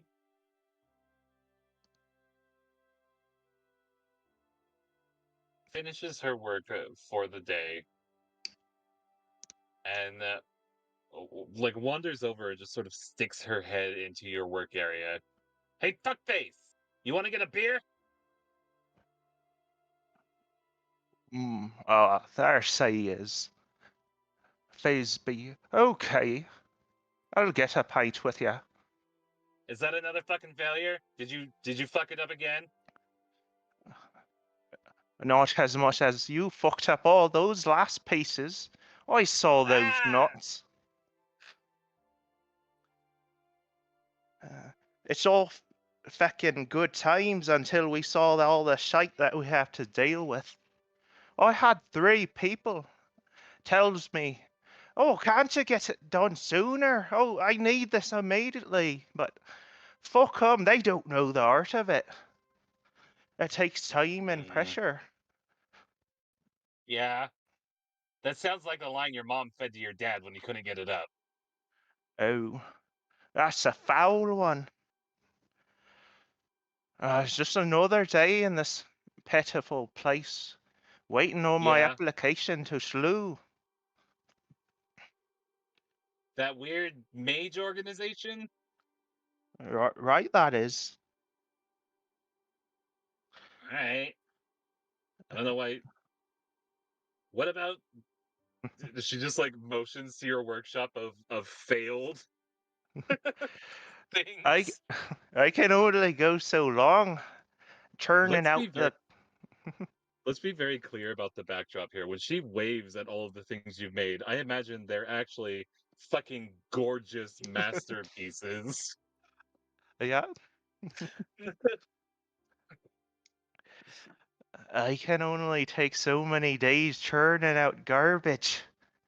Uh-huh. Yeah, garbage. All right. She has to look up at everything because she's literally like 3 feet tall. Her ears add like another half a foot to her height. Yeah, Uh, garbage. well, onwards Oh, then. Let's drown our sorrows under the pint of a day. uh-huh, uh-huh. Uh, as you're walking, I want to talk to you about this thing you do where you that's not I mean, it is garbage compared to my work, but it's not garbage. Like clearly mine is always gonna be superior, but you're great for like a mortal smith. Ah, She kicks open the door to the bar.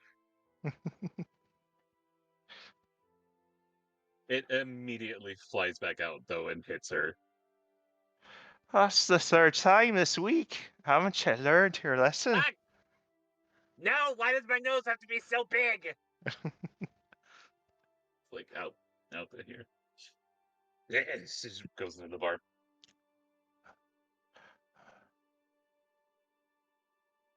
So what are you hoping to do with them? Make fancy modern gadgets? You gonna sell out? Uh, I ain't selling out. I'm just trying to focus on honing my craft some more. Heard Uh-huh. the mages deal with all kinds of that stuff. Yeah. Maybe it'll spark something in me. Or maybe I'll die like the rest of them. Well, don't die. Fuck. Why you gotta ruin the fun with something like that? You know what? Go drown. Just go stick your head in a rain barrel and drown. I tried it. It's not fun. Dos Barrel oil, cervezas, barrel por favor. water. Oh, no, wait. It's Portuguese here. Do you speak Portuguese? I only speak bad Spanish. I don't fucking need to learn Portuguese. I just got to punch them if they don't understand. Oh, A right. What am I fist thinking? speaks louder than anything else. What? She slaps herself in the head. And then orders 2 beers in flawless Portuguese. I don't speak Portuguese, though, so I'm not going to try.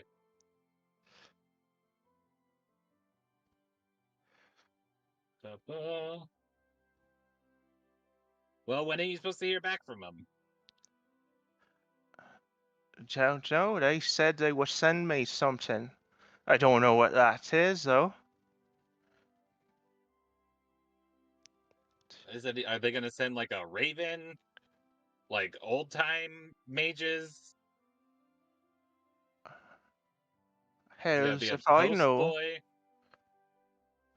Well, all right. I mean, fuck. Hey, hey, can we get the beans and the tortillas too? Oh, right. I learned Portuguese. And then she orders food in flawless Portuguese. Eh. Reality's weird here. Uh, I guess it takes some getting used to. Uh-huh. She pulls out like a hammer and it hits her chair with it, and the hammer makes a squeaky noise, and her chair gets bigger. She hops up on it, so she's sitting above the bar now.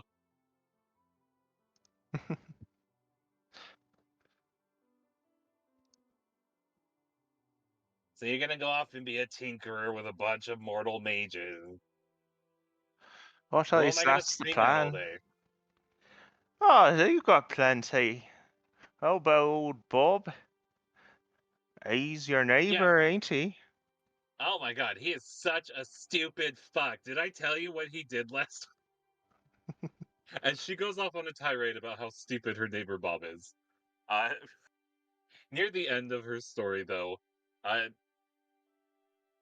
a like young early 20s year old woman comes in wearing the SLU uniform, which is kind of a comfortable, relaxed form of a military uniform. It's not as intense, uh, more like a professional mercenary uniform. Looks around, her hair is slicked back into a bun. She's wearing a little beret. Ah, she checks the device on her hand, looks over at the two of you.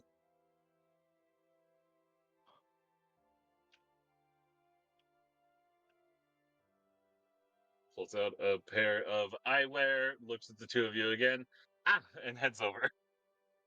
Oh, shit. Oh, shite. What effect did I do this time? Uh, Connor, Connor Yes, that's what they O'Sullivan. calls me. Yeah, sorry, I brought your test results. Oh, that's quick. But Connor will I read over them. Swipes it yeah, from her hand. yeah. You passed with flying colors, and they'd like you to come in for onboarding. Ah, seems I'm leaving a little bit earlier than I thought, Beesby. Oh no, you can come by tomorrow morning. It doesn't have to be right now. Oh, okay. Yeah, Honestly, want the to... office is closing. Oh, then you're ready to join us for a pint then. Uh, no, I have several more deliveries to make, and then I have to go back. And there's a lot that no, I don't have to. Maybe one. Yeah, I can have Oh, a yeah. beer. Yeah, She I sits always down. can get one. Yeah, good to go even. You know that shit happens, Colton. Don't even.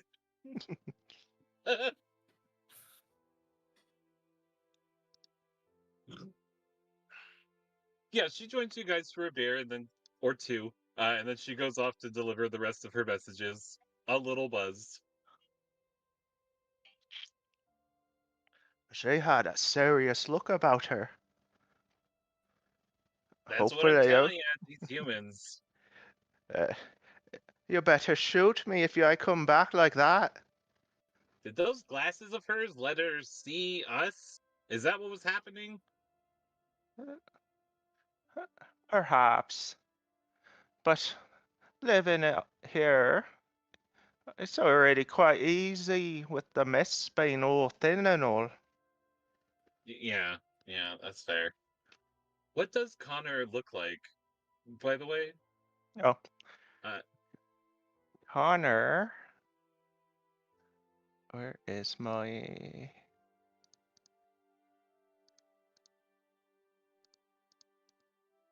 appearance? Okay, his mortal guise. Connor is 5'9", curly red haired, young Irish man with passionate green eyes. Hands permanently marked with burn scars of Celtic knots. Occasional runic tattoos run across most of his body. Yeah. awesome. And if they And that do peer past the veil towards his yes, changeling form, it's pale green skin mottled with steel-like tree texture, burning bright green eyes, runic carvings covering entire body, head to toe, and his hand shows a constantly extreme Celtic burning knot that is still burning. Is yeah, I love constantly the artwork glowing. you got for it. By the way, I will end up showing all of the art in post as well, but I think we have it set up to show. At least I see it in Foundry. Yeah, Colt, I need you to do stuff. What you need me Move to the do? art where people can see it. Ah, gotcha.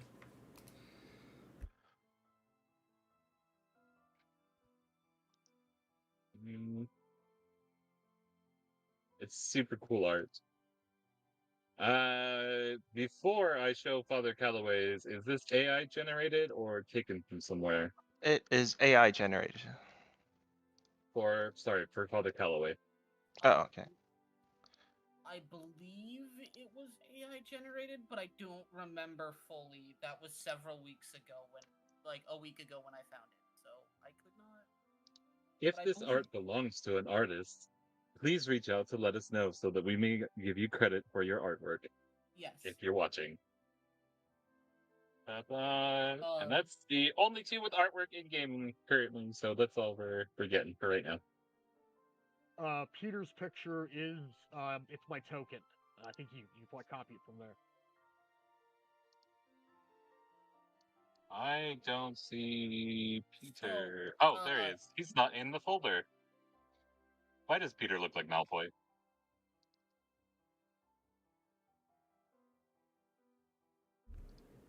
That tracks. I needed to find a picture. I needed to find a picture of a kid in a schoolboy uniform that was reasonably attractive because I have an appearance of 5. Yeah. Is this AI generated or just a random kid off the internet? It's a random kid off the internet. We're gonna have to. I really didn't want to do AI because of the words I would have had to have typed to generate the image. Could sound really bad. Sure. I'm gonna go through and post and remove that image from up here on. I don't know if we could be showing random kids unless it's like a stock photo. Yes, it is a stock photo. It was Cool. Very cool then. yeah. for the Father Calloway picture, the jacket that is over his shoulders is his SLU military jacket. He never puts his arms in. He never. He just wears it on his shoulders like a cape. Yes.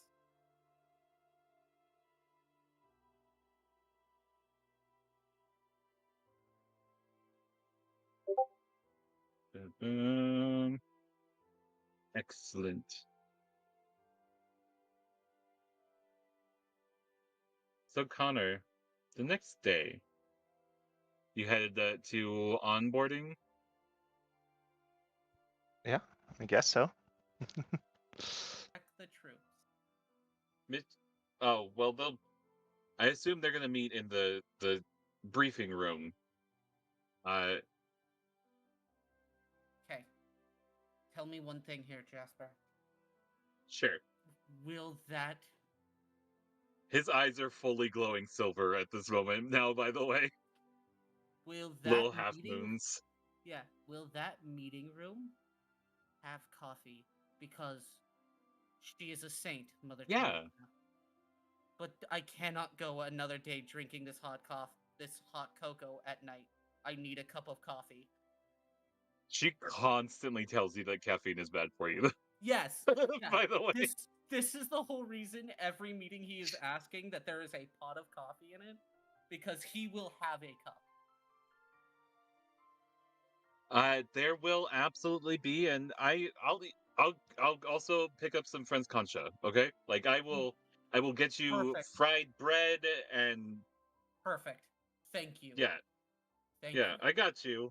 I got Okay, you. I will see you in the morning at briefing then, Jasper. Evening. And he gets up, slides Good in night. the chair nicely, walks out the door, closes it. And being a man of cloth, he is not without sin. And Jasper hears from the hallway the loudest and deep guttural fuck of his life.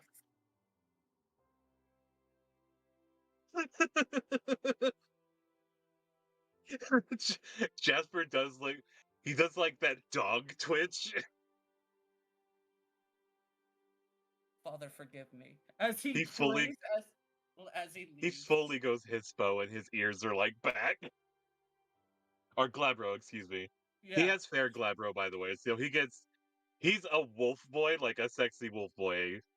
And his ears just go flat the minute he hears the Just go guttural flat back, yeah. fuck. So yeah, your handler is a Glasswalker Galliard. Sounds great. And yeah, after he says that, he starts doing the prayer for forgiveness as he's walking away. Forgive me, Father, for I have sinned. I have sinned. cursed publicly. Yes. All of Sao Paulo heard me.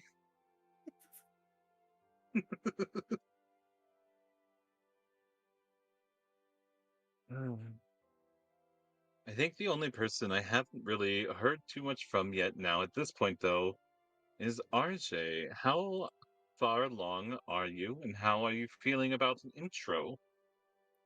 I'm I obviously still need to write the backstory, but I think I've got enough of a sense of him that we can get going. And it might take me a second to find the voice, but like I think I got him. Totally fair. And enjoy this Oh my 1940s and goodness. 50s art I that I do have so for much. him in 2 different places. This is amazing.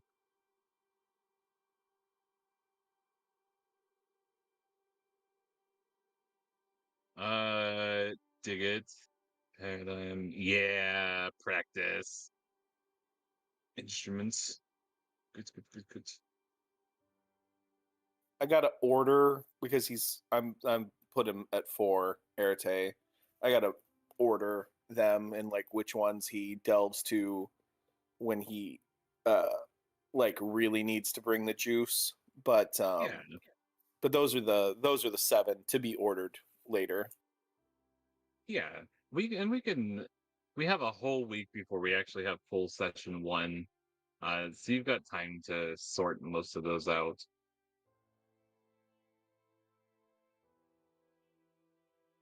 So tell me a little bit about Lieutenant Eugene Edwards. One last question. How do I add an extra skill? Elaborate. You go into your sheet settings. It's the thing The that looks like a cogwheel on spinning the gear, yeah, and then you go to and then abilities, abilities. and Wait, that's I where the missed. abilities. Sorry, say What that again. skill are you looking for? If it's an already published one, I can just make it appear on your sheet. If it's a new one you have to add, you can go to the cogwheel on the bottom right hand corner of your sheet. Select abilities right next to attributes in the top selection across the top of the screen. And then you will click the little plus symbol at the bottom of your sheet. I'm like not seeing it. I ended up changing Streetwise to Lucid Dreaming, but I don't have Streetwise in there in case I ever need to click on Streetwise. It's a talent. I should have said skill. It's a secondary talent.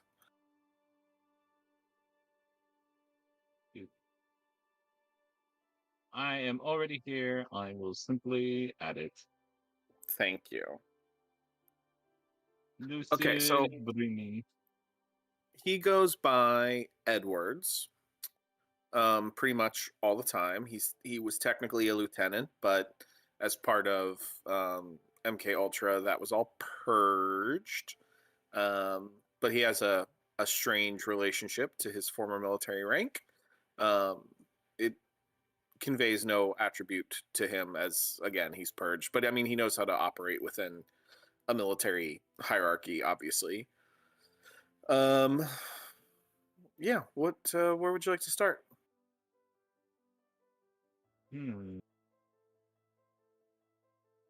Let's start with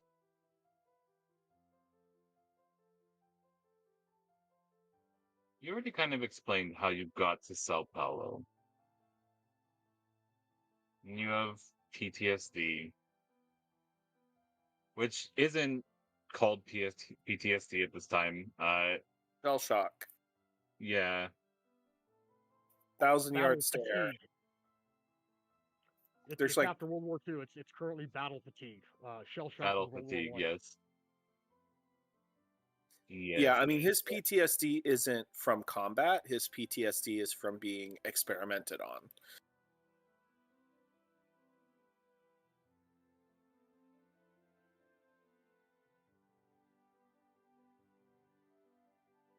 So I don't think you would have been sent out into the field immediately. Uh, between your history and rescue, SLU probably would have done their best to help you. But there's only so much magic can do to fix things. Well, and it's all tied up in his sort of Magic. awakening, Yeah. although he doesn't, consider it as such. Um, it's pretty tied up in there. Um, electrodes, hypnagogic regression, LSD, Mhm. forms of torture, sensory deprivation. It's all in there. And then one day his mind opened and he found that he had any number of psychokinetic abilities. And he began to withdraw into himself, constructing a very powerful mental palace, making it easy and easier for people to avoid him, notice, or forget to pay attention to him on their rounds. Um, and dipping into that well of his higher functions and experimenting with those abilities, he found that once he was prepared, it was trivial to begin to move around. There were particular guards he had to take special note of. Obviously, some of those who were more of the hunter one, but he just timed his escape appropriately, and it just so happened to be that he was near a SLU, rescue team, and managed to get brought back. And now, he's been in the MK Ultra program for the better part of, let's say, 6 years, 7 years. He was one of the first recruits. So he's probably been in Sao Paulo for maybe a year and a half, getting kind of acclimated to really how the world has changed. Because from his perspective, he kind of went into the box maybe 3 or 4 years after the Great Awakening, or whatever we're going to call it. Um, so the world really hadn't fully come to terms with all of the new changes yet. I wouldn't guess, not in the way that it has now, with a full, 11 years of time having passed. 20 years of time. You keep saying, yeah, 20. I keep forgetting it was 41. 1961. My mind is like Yeah. focused on 45 for some reason. Um, Sorry. so yeah, he went into the box. He probably joined the military after the first few years, and, like, let's say he joined in 45, served his term, came out, was put in the box. Didn't really get to, participate in the suburbs or any of that. Um, and what he did, on the rare occasions where they were allowed to watch mass media or TV, all of the sort of Leave It to Beaver early 1950s TV is kind of like the model of manhood that he has to go off of. Oh yeah. Dig that. Early television.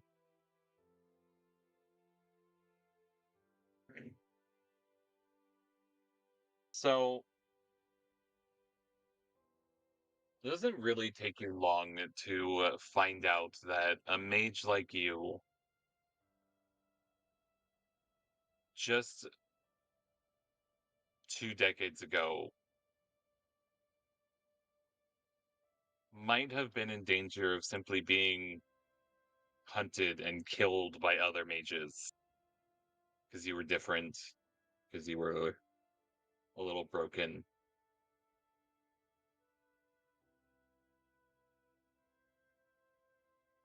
Here's not how you're That's not how you're treated here. When you arrive with SLU, you meet with Walter Knight, one of the founders of SLU, who himself was classified as a marauder by other mages and yet is the one that built this reality to protect all of the supernaturals from the rest of the fucking world. You are treated with care, enthusiastic curiosity, and sincerity. It's very different than where a lot of the rest of the world treats mental health in this era.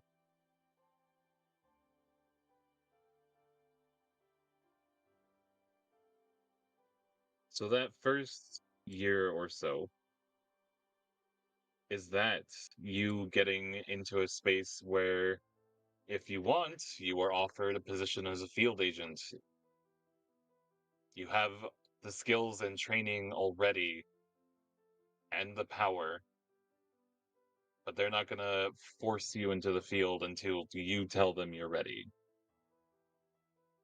Oh, he'll definitely push to get back into the field. You know, there are other boys and girls who were in these kinds of experiments, other mages being experimented on, and we don't leave a man behind.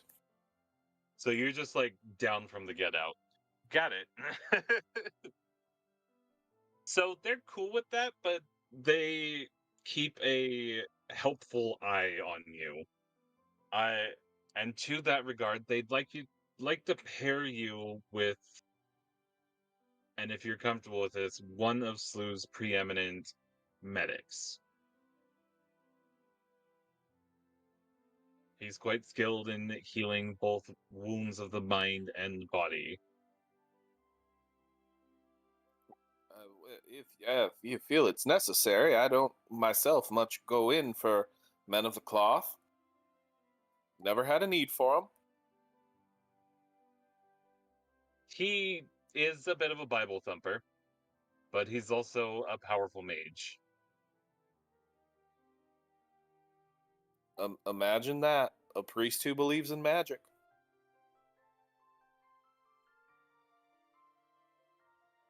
You know, I do think or says he gets his magic from God. So that could be the source of his power. I'm not really sure on that. And this is just like a fucking assignment aid that you're speaking with at SLU. Um,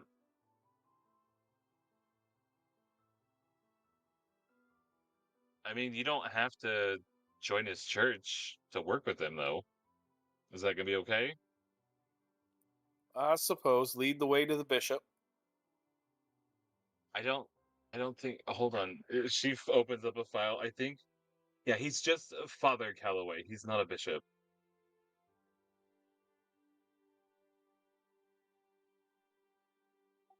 Closes the file. Son, So we're burning they. daylight. Oh, right. Follow me. Uh, and you're led to a briefing room where several other people have been gathered. There are a couple of trays of various pastries, sweetbreads like conchas and some other donut type things. Several carafes of hot coffee. You are handed a folder. That's the briefing. Go on in. Father Calloway, last one. Is, Bring him in. is it possible, other than some of these South American pastries, I could get a burger with some government cheese on it? I didn't arrange the snacks, but I guess I can take a lunch order. Is everyone else hungry? I I'll have what the kids having. I too would like a burger. Okay, burger. You all want? Medium, and none of those fancy spices on it. Pepper and salt. He like opens up a folder and starts writing things down.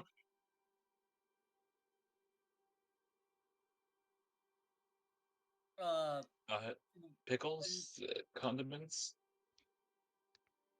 Now, why would you go and ruin a perfectly good burger by putting Right. vegetables on it? Meat and cheese, no sauce, salt and pepper on the meat. Got it. Anyone else have specifics? I guess. To be honest, I'll take mine just like his. Mine Cool. with that 2 of those. I 3 of want- Take those. whatever you got. I'm not that picky. Okay, so whatever. If I go to the Oh. diner, just order whatever. Yeah, that's fine with me. I'd like a grilled cheese and a raw steak.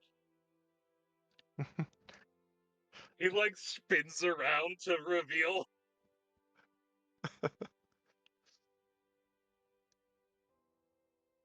Take it away, Justin. Oh, okay, sorry. What does everyone Uh, see as he moves out of the way?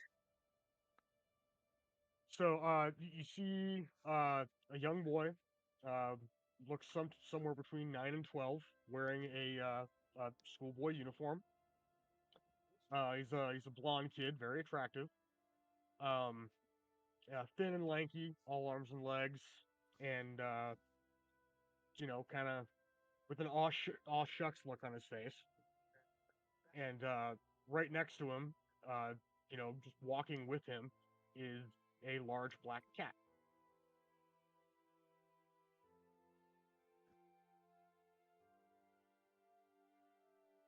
Meow.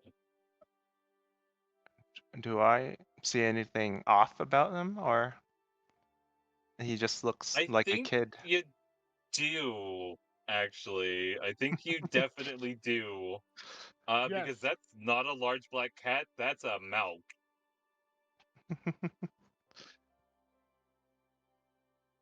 and also I do have the flaw otherworldly taint. So yeah, there's something weird about me. It says that with a perception plus awareness roll difficulty 7, you can find out what it is.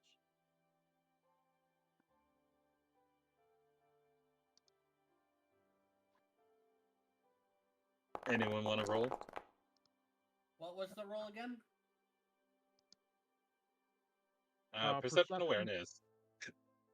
Can I Difficulty use 7. kenning? Perception kenning? Yes, absolutely. I And mean, you would notice it automatically. Gabriel got 2 successes. difficulty 7, correct?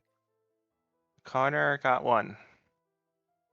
No, Connor, you recognize it automatically. Oh, okay. Yes. Father Calloway got 2.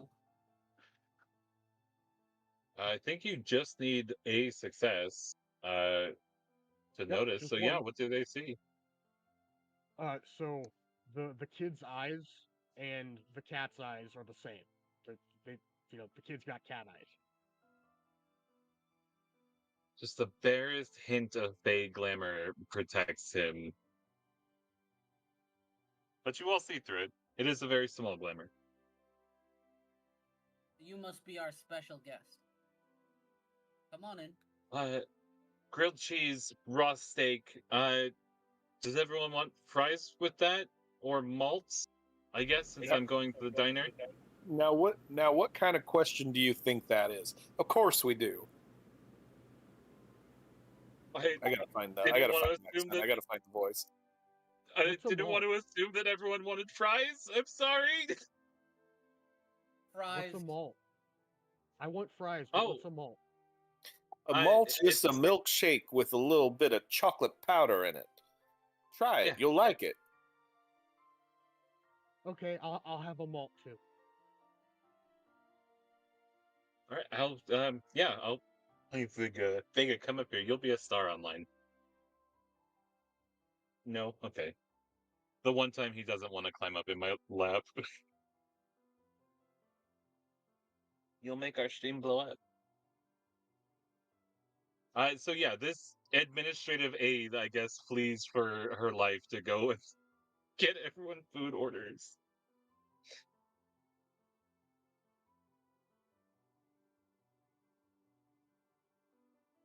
In my day, the women's auxiliary had a little more sense to them. I wouldn't be Right, too we're in the mean to him. 1960s. I don't know. I gotta zone in on. I gotta write the backstory. It's too. I'll get there. You're fine. Once again, general trigger warning, we are in the 1960s. None of us mean any of this. It's all fake. No. No. I so very gay. But what's the women's auxiliary? The staff. The staff. Oh, so secretaries of the army. Okay. All right. He looks over because he still has the stack of files. He looks over to make sure everyone's here, and then yells in that same deep, guttural voice that he said "fucking" last night for Jasper to come into the room. Stepping through the door is previously described in the silver suit. In his fair glabro form, so he's got little wolf ears and a tail and like black claws. Hi, I'm Jasper Silver Howl. The Silver Howler, I should say. He's our man in the chair. Please. Yeah. Briefing. Oh, I'm giving the briefing. Yeah. Did you meet the team already? Hi. I don't like standing up in front of people. Calloway just gives him a look of, "You're gonna do your job? Because I'm going to enjoy this overly sized mug of coffee that he has in front of him, and he is going to sip it while he is listening to this briefing." That's right. I made a galliard with stage fright. And he just, while keeping perfect eye Okay. contact with Jasper, he just takes a big sip of his coffee. He puts his headset on and like holds the file up in front of his face so he can't see anyone. We got reports about a group of supernaturals that are currently being held in Nepal.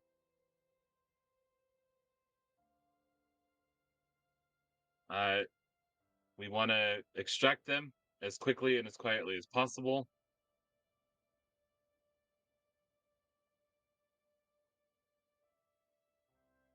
So we are. Now, where's Nepal? Is that on the African continent? Oh, um. Well, no, it's technically on the Asian continent. Uh, do you know where India is? Hold on. He runs out of the room. Comes back in 2 minutes later, holding an old globe. Okay, so this is India right here, and then this little like line here, right above the the Calloway, top of India, is Nepal. Calloway pulls on the projector screen, and the wall map of the continent is there. Right. Character. Did Sets the the globe Chinese? down. Did the Chinese Communist Revolution happen? Not quite the same way.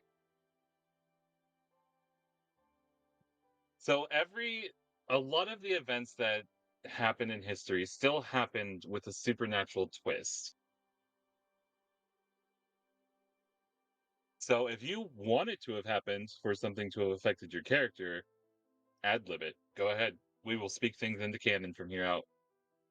This is our own homebrew World of Darkness, Well, called so the World of there's Fractured just Shadow. a few. There's just a few questions here. Did the Korean War happen? Yes. I feel like that one was always going to happen. Because it's all intertwined, right? Like rise of communism after Yeah. fall of Germany. I mean, Russia was already doing that, but China didn't come till later. That, fear of communism, McCarthyism, which I would imagine McCarthyism in this world would be probably more geared towards outing suspected Supernatural. supernaturals than communists. So is there like an anti-communist threat in the U.S. or not? Like, We'll say yes, because that's never going to be a good thing for the US's people, just in general. And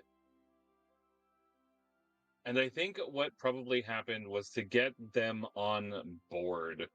Uh, Combating the communist threat was handled in boardrooms. And that at the moment, most of these countries have armistices with one another until the supernatural threat has been ended. And the military council that's keeping the world in order has kind of just not pushed to end the threat quite as quickly as they probably could have. So effectively, what has happened is NATO has become the form of eliminate all of supernatural kind. Yes. is there a Soviet bloc? Is there a No, just Soviet Union? I was going to say, I have a thought here. Because the NATO and the UN were basically formed at the same time, and NATO was to rise against the Red Threat specifically, whereas the UN, China and Russia were on the Security Council. So we might want the UN to be in charge of this. Yeah, UN be Yeah. anti-supernatural, and then NATO still dealing with the Red Scare. The United Nations of Human Supremacy. Yeah. Or the or the NATO. Wait. I've almost got it. NATO is the non-supernatural Atlantic terror organization. No, I lost it. I had it and then I lost it. I see what you were doing. We'll get there. I'll throw some acronyms into Discord and we can smooth out more details like that in the coming week. I think it's just the non-supernatural Atlantic Treaty Organization. Now that I'm thinking about it, I don't know why I felt the need to change the last two. Yeah, but so it's Insato?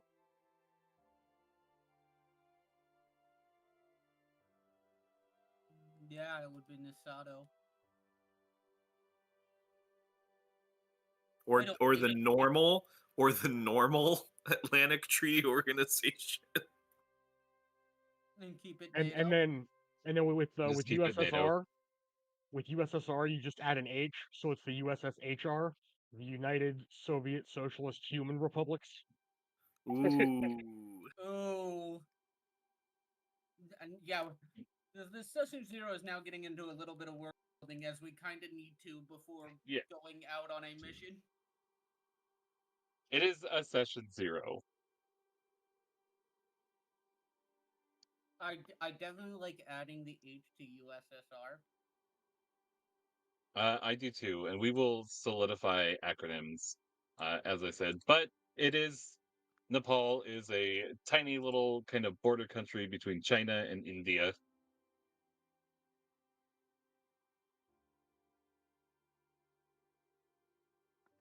At the moment, probably controlled by China, if I'm real on it. I could see that with being that the whole supernatural coming out, everyone gets scared in China, jumping on the thing to take over. Mm-hmm. Mother China opens her arms and accepts in all of the territories around her. Mm-hmm. For mutual protection. I will probably redraw country lines on the globe as well, is what I think is going to happen over the next week. But yes, communism was definitely a threat, but communist also became synonymous with supernatural.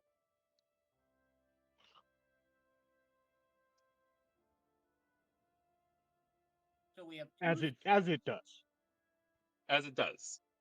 When you want people to hate a thing, make them hate it along with something else that they already hate. Associate. Wow. So yeah, we don't.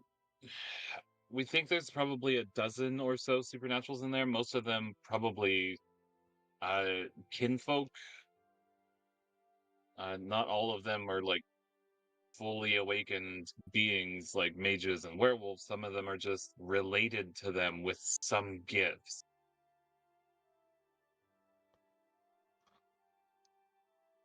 Just We for want what kind to of check them. what kind of support are we expecting? The normal amount? This is it. So the normal And amount. I can get you a plane. I got you a plane and donuts or conchas. Calloway just smiles at the thought of a plane. He's just so happy. Um, but yeah, I will be the one in all of your ears helping you.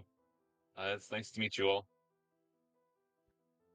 He sits down, but there's not a chair where he was, so he just kind of sits crisscross applesauce on the floor without thinking about it. I'll That's go not sit. right.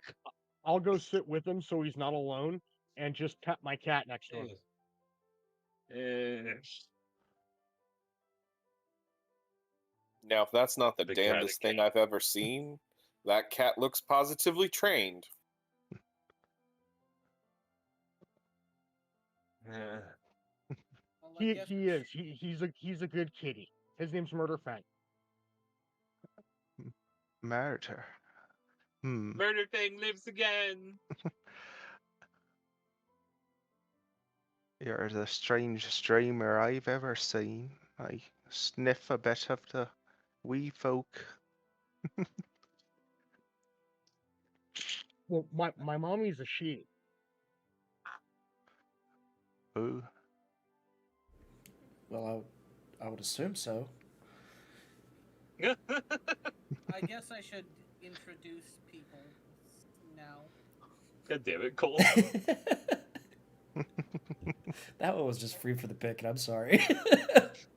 And he'll get up and introduce the family member of Kraft. Because you haven't changed your name on there, so I can't see it. Gabriel. So, this is Gabriel Kraft. We'll have the UI updated by next week. Now that we have names and stuff of everyone. Yeah. Related Hi, to Gabriel. My daddy says he knew your daddy. It's a pleasure. This is the son of Walter Knight and Tish. Oh, the great Archfey Queen Tish herself. We're in the room with royalty here. Yeah, that's what mommy says. She says I'm a prince, so I have to behave, because otherwise people might think that her family is bad. Well, do me a favor. The Well, next that's- time you see your parents, ask them to reach out to mine. Okay. Well, that's called manners, son. Good manners will get you far in life.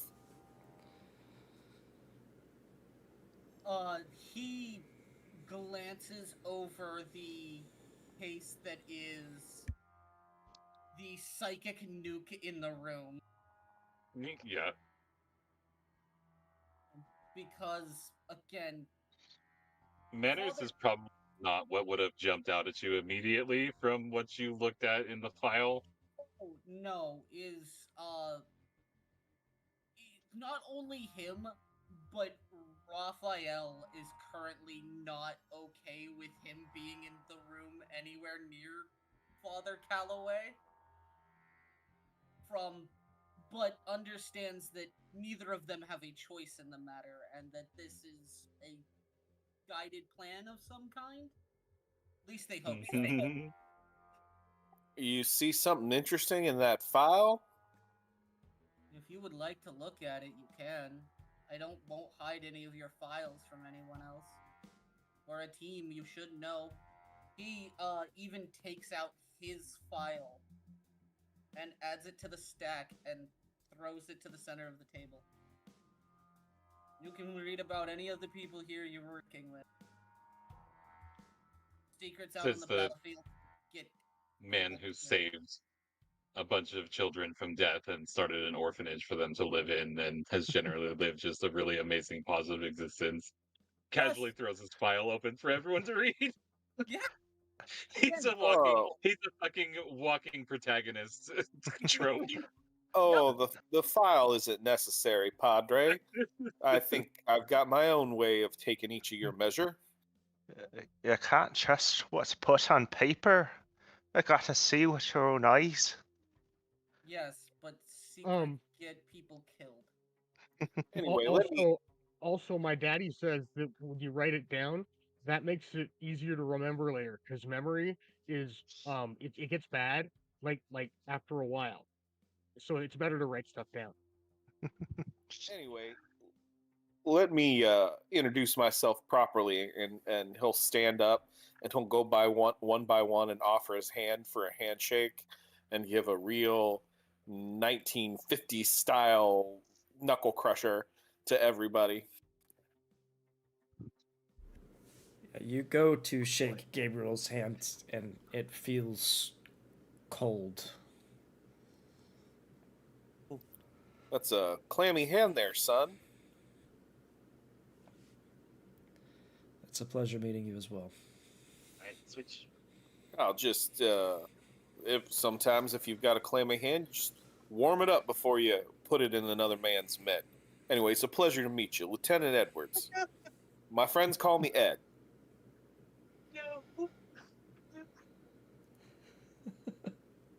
What are you laughing at, sis?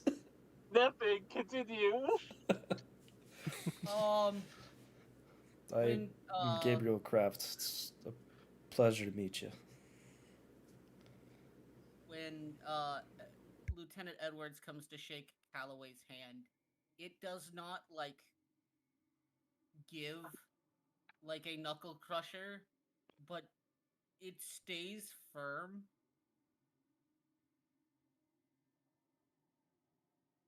It's a mighty fine handshake there, Padre. Protestant? Catholic? Catholic. The important questions. That gonna be a problem for you there, Patty? He'll say, walking up to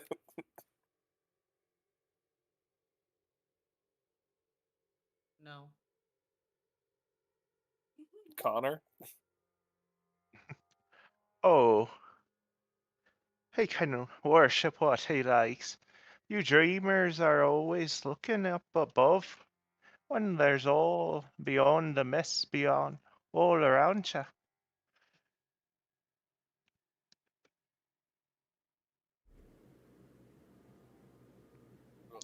I was asking Northern or Southern Ireland there. Hmm. Where you come from to south?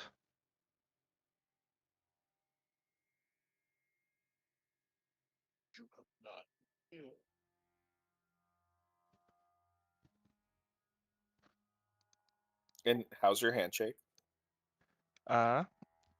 Connor would return with a firm grip as well.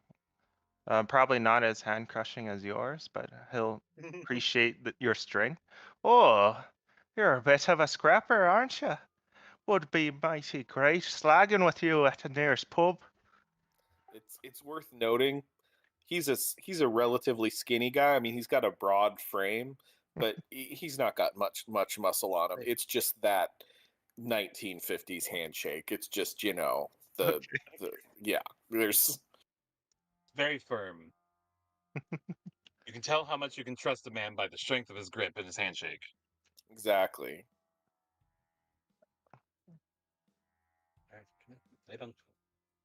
Are you going to use a crushing grip when you shake my hand?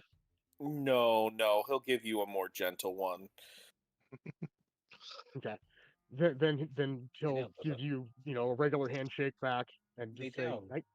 Nice to meet you, Ed."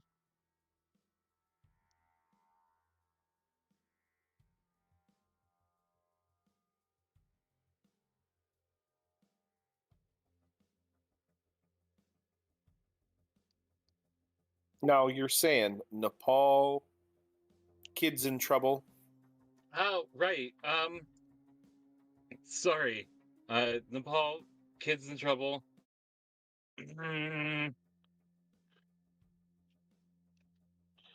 We're pretty sure this is a joint Chinese Russian operation. Uh, Look, we think the kids were taken for experiments.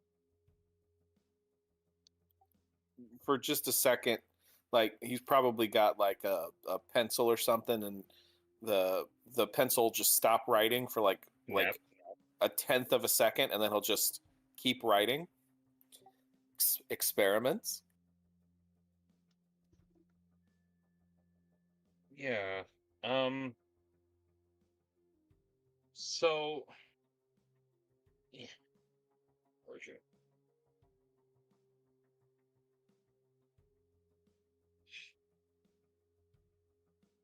We found out recently that the humans have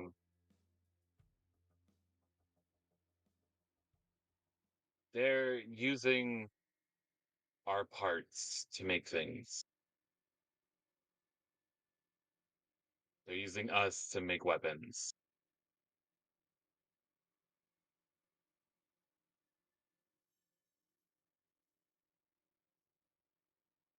Uh, Calloway's like demeanor and like aura of the room for the canine insensitive feels like just he is a raging volcano when they says that they're using kids for experiments and turning them into weapons. And Oh, by the he way, trigger warning for child endangerment. yes, uh the coffee mug that was steady is shaking violently. And so yeah, this is our team.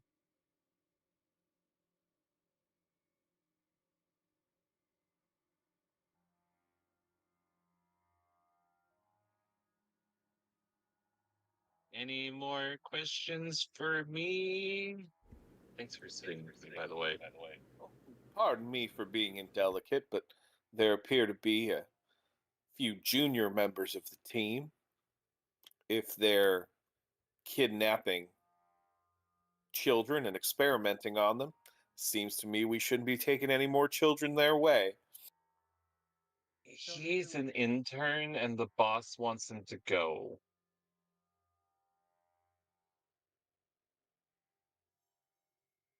If what I'm told's true, I wouldn't even argue with it. Just let it happen. oh, don't worry about. And he'll walk over and ruffle. Can't remember your character's name, Andy. Peter. He'll come over and ruffle Peter's hair a little bit. You don't have to worry about him. He'll be right next to me. I've also got my kitty. He can take care of me. He looks at the cat. Meow. What was your cat's name again? Murder Fang? Oh. I have no You're pretty doubt. sure the cat smiles. He looks directly at the cat. I have no doubt that this It looks into your soul. um well, Meow. when he looks into my soul, he probably sees Raphael and goes, I have no doubt, and he'll lightly, like, against his better judgment of, like, everything of his, like, insides tell him not to pet the cat. But he's going to pet the top of the cat's head. I have no doubt that Murder Fang will protect you. And he'll stop petting Murder Fang and stand up. He's purring. You get the impression that he's staring at Raphael now and not you. All of you see the cat like staring like 2 inches to the left of Father Calloway, just at something.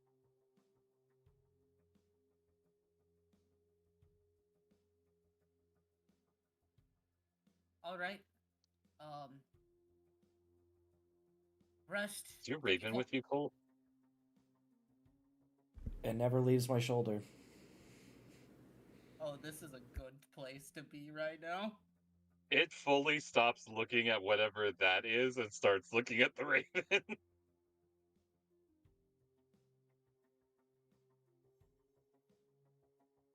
Still Take purring. Tail twitches a little. take a couple days. Gather your things. We'll meet up for departure there.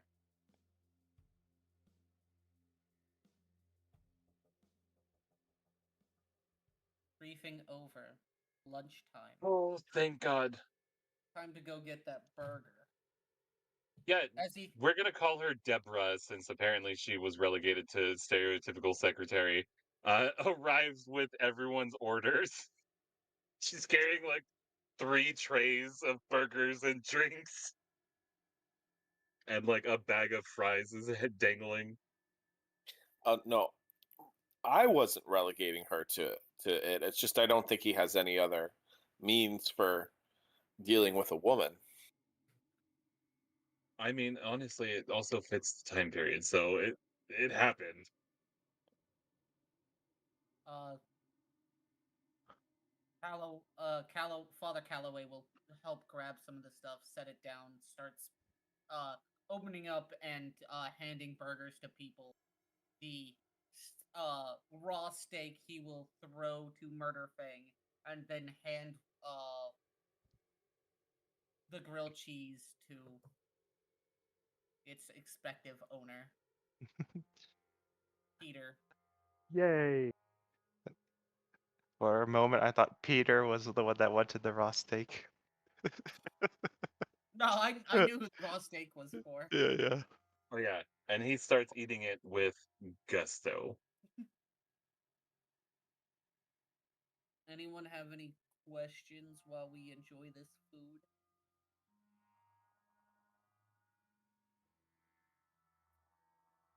The people experimenting on the kids. We can do what we need to do. That's what we do here. Get the kids out. Just do what little justice we can. Get them back.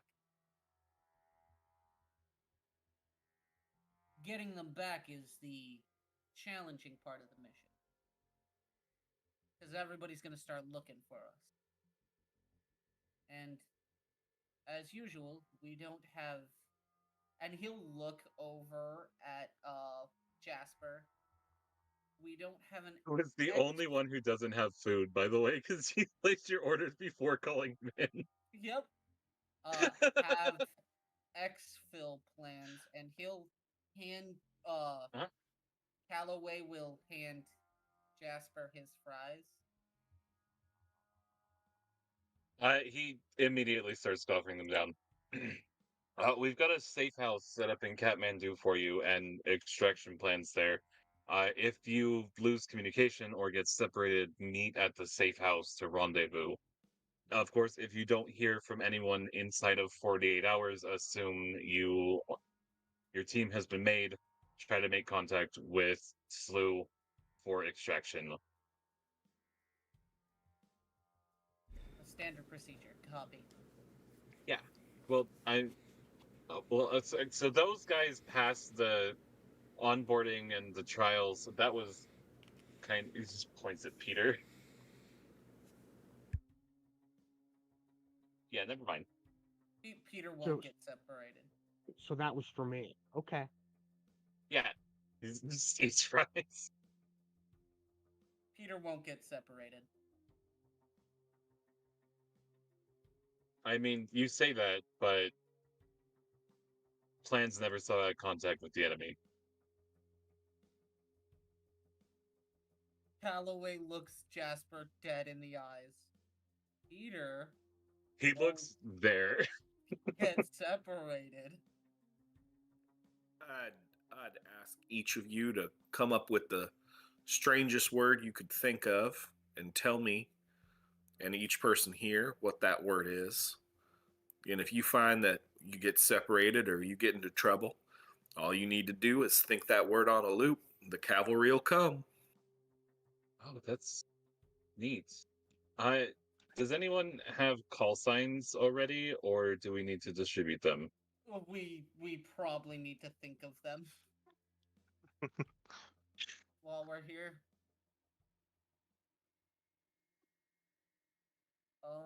Anyone got an idea for a call sign for themselves?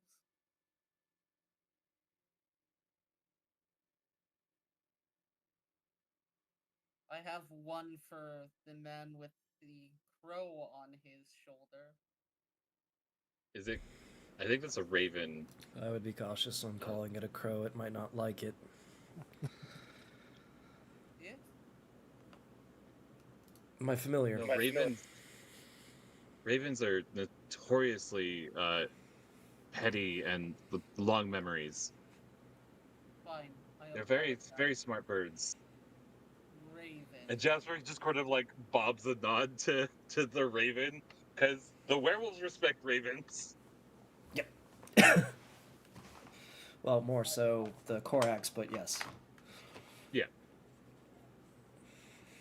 My apologies. The raven on his shoulder.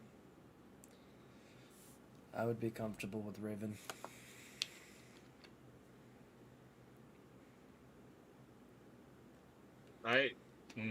Okay. So we gotta be real careful. You're becoming a little derivative. Now, A little bit. the book says Little it bit. has Raven's wings. Therefore, Raven. Yeah. The book does say that you have raven's wings. That's great. You're also a young adult with daddy issues with Yeah, we gotta be demon careful. powers. We're kind of stepping on a specific toes of a specific other character. Absolutely The nothing to do backstory with DC built Comics itself. Ravens. Sorry. I mean, it's a trope for a reason. It's a character archetype for a reason. It's a good one. It is a good one. I'm not saying that it isn't. I'm just saying that. How about we call him Corvid? There we go. Yes, that's much better. I mean, Crow also would be a little derivative. Raven's fine though, if you want to go with Raven.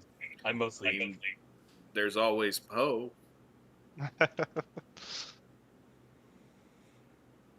Well, Raven, nevermore. I think we'll be okay with Corvid.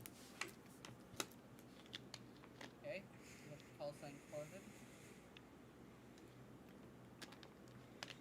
Do you want Raven? You can do Raven. It's fine. No, it's fine.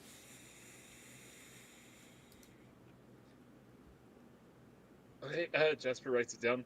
Corvid. Please don't tell your dad. Ed, how about you? You got a call sign you prefer? are. Well, I had a call sign and a number, and I prefer not to be called by those. Like I said, my friends can call me Ed. And it'll be then.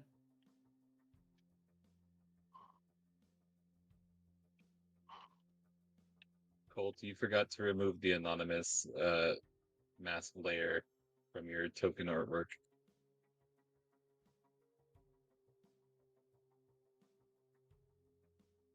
For Yeah, can only people the- drop their tokens and with their names visible on the screen? That's gonna take me a while to learn them. I'm terrible with names. Yeah, Uh, yeah.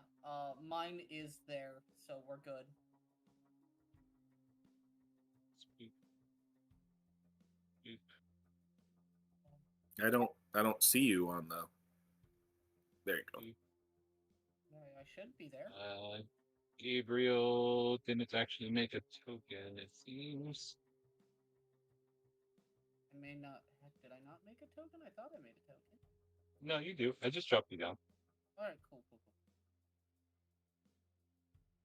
I'm like, I swear I did. And in the token settings, there's a thing to make your name visible, like by hovering. I'll go take Yep. a look at that because I don't see mine drop down on the thing. I see Lieutenant Edwards. I see Peters. I see Connors. You're right here. You're still named Father O'Sullivan on your token. Then I'll go fix that. That's fine.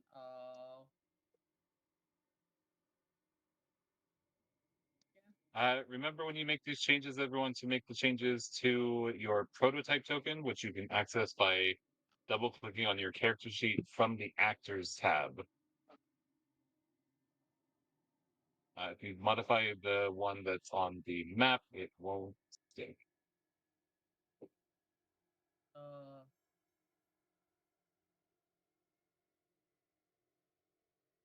Ways for everyone. Uh.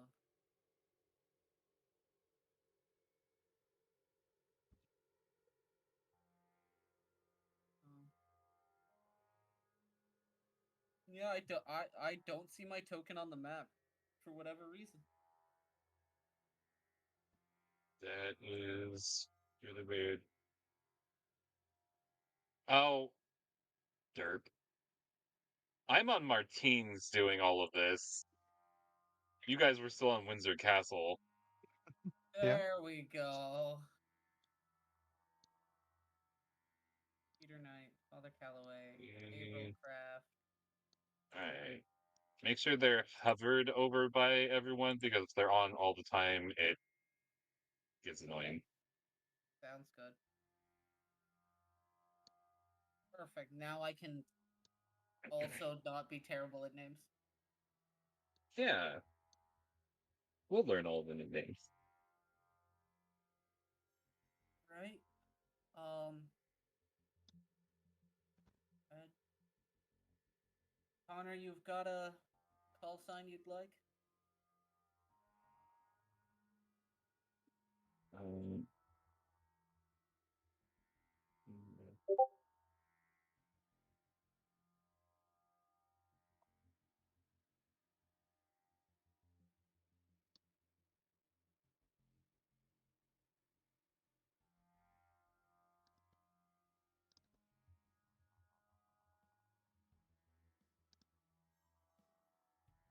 Connor? Connor? Oh, I was doing Foundry scripting. Uh, call sign. I mean, you can just call me Chisel. That's my main tool of Chisel. trade anyway. Chisel it is. Chisel. Peter. Okay, so it's Corvid, Chisel. A lot of C's so far. Ed wanted to go by Ed. Ed.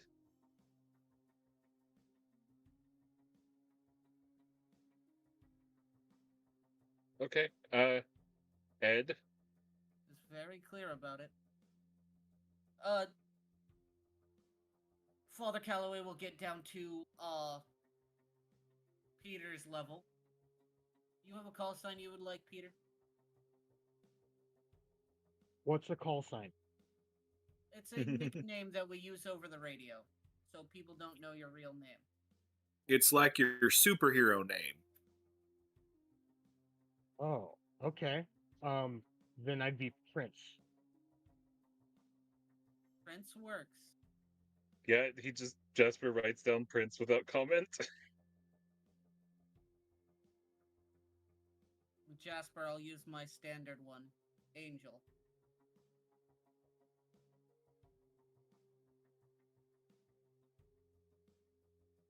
Angel.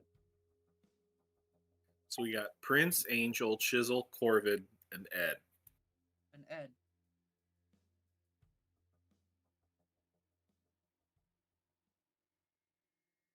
Our call signs are chosen.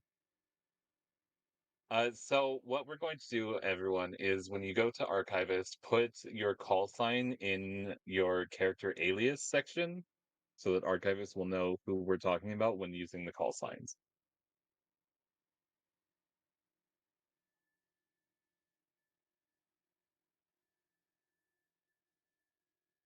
The group is met. You have your mission. You have a couple of days to prepare yourselves before you leave. The plane you get is... It's not first class. Uh, it's a cargo carrier meant for long haul distances. Uh, uncomfy benches with straps is your seating. There's a couple of cots for the long distance flights if anyone wants to catch a nap. And they are not comfortable cots either. They are the cloth on metal frame cloth cots, which honestly are really very comfortable if you get used to them. But does anyone want to do anything before heading out on your mission? Because otherwise, this feels like a good place to call our little, like, introductions to the characters to a close.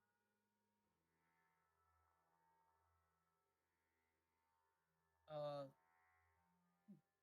Father Calloway would make sure that the orphanage has supplies and talk with the people that he talks with at SLU to make sure that they get their supplies. Pretty Yeah. much all of uh, Father Calloway's paycheck has not once gone to him. It has only gone to the orphanage to run it I feel and that. and maintain a probably above standard uh, style of orphanage. I just, I'm told there are so many layers in that token. What are you doing? Give me time. I'm trying to fix it. A priest spending time with a whole bunch of kids. I can't think of anything better for those children. I'm really trying to avoid those jokes for this game, but it's just not gonna happen. It's not. I know what I've signed up for, and I can't. No, it's the 1950s. Nobody has any idea or is willing to talk about it publicly. I said that without a trace of irony. That is, fair. Fair. It's good. Uh, Glorious. We're gonna go ahead and wrap this. Unless anyone else has anything they'd like to do, uh, tonight. I do kind of want some more time to prepare now with all of the information that I currently have, because everything tonight was kind of slapdash together. No, Yeah, I should have some time tomorrow after work to work on the character story. I think there's some pieces there that have rapidly come together for me. Yeah, I love your concept. we can definitely, like, if we we need to call it stop recording and talk about the small little few things that we need to finish setting up for every little character. We don't have to stop recording for that. Well, yeah. Well, again, I just don't know, like, because I need to figure out how to craft wonders. I've been trying to read through that section of the book, and it is not. It's not well spelled out. You get some basic examples, like look at other wonders of the levels that you're building, and then build something in that vein of power, and send it to me for approval. Or if you need some thoughts, tell me what you're looking for, and I can build something to throw your way. So I'm really looking for like.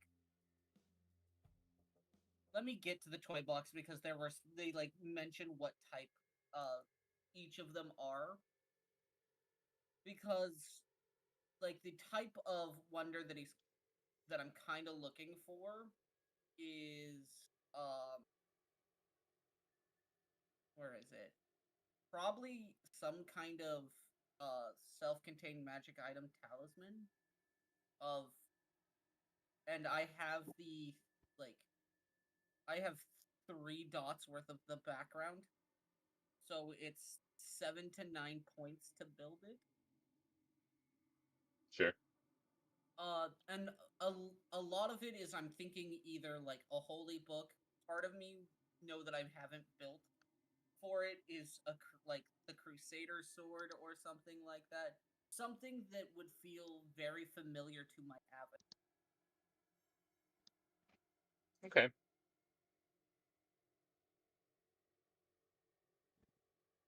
You should get a crozier. Okay, here's where my personal deep Catholic lore knowledge comes in. Get a crozier. What is a crozier? Yeah, could you type that out so I can go do a Google search on it? Yes.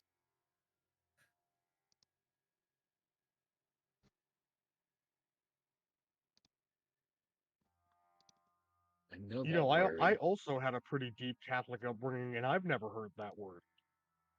Oh man, I was the head of the altar boys. We were a mission family, which is when a Catholic church grows big enough that it needs to split off and form a second Catholic church.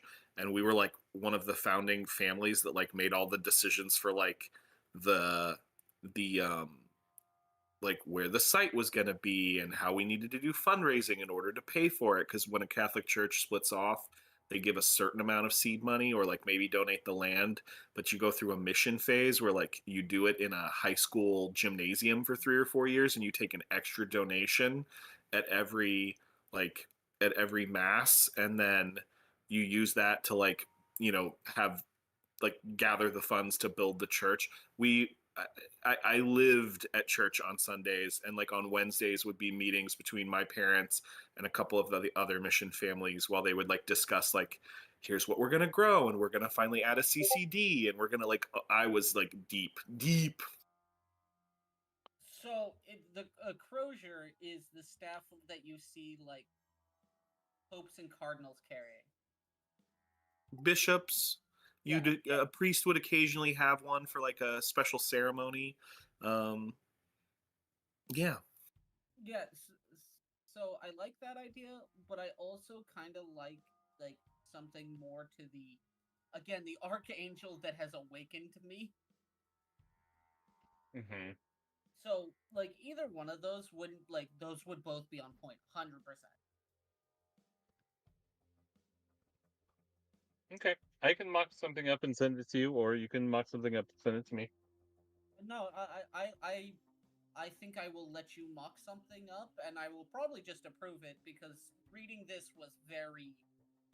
I have been spending actually all day looking at this section, going, okay, I know Sans will approve of the wonder, and I just need to figure out how to build this. And I have been spending a good chunk of the day staring at this page, going, Yeah. There's also a censer, which is the thing you put the incense in that you can swing from side to side. yes, Yep. I have played a character that used that one of those as a flail.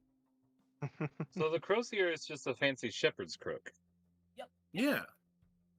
Okay. So I just know the trapping by another name. Yeah. See, when I saw it, I'm like, I know what this is. It's a shepherd's crook. And then Yeah. I'm like, wait a minute. So we have some things to sort out. We're going to iron them out. Some things will be discussed out of character, but not be known in character as we figure out the world that we live in. But I think we're going to go ahead and bring session to a close. Everyone's going to get an XP for being here. Everyone's going to get an XP for super getting into the RP of their characters, figuring shit out. We love collaborative storytelling when things build off of one another.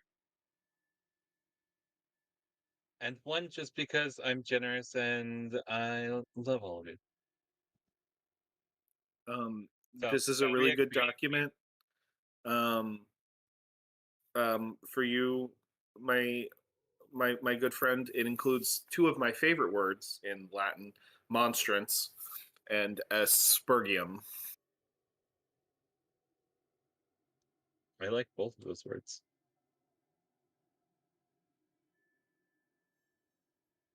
Where is this being sent, though? Sorry, I thought I sent it. There you go. Perfect. I Actually download that. Yeah, let's go ahead and do our shoutouts then. Two apiece.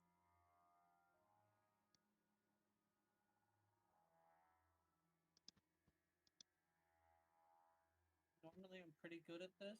I know there were fantastic things. I just got to figure out which ones I want to shout out.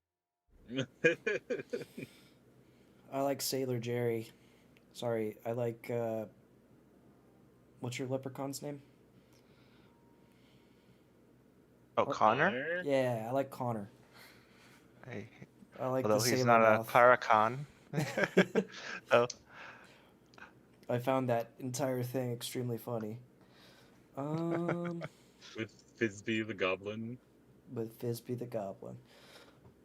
I also like. You are a marauder, aren't you? RJ? Me? Yeah. No, I'm not so much a marauder. But we'll probably get there. Ah.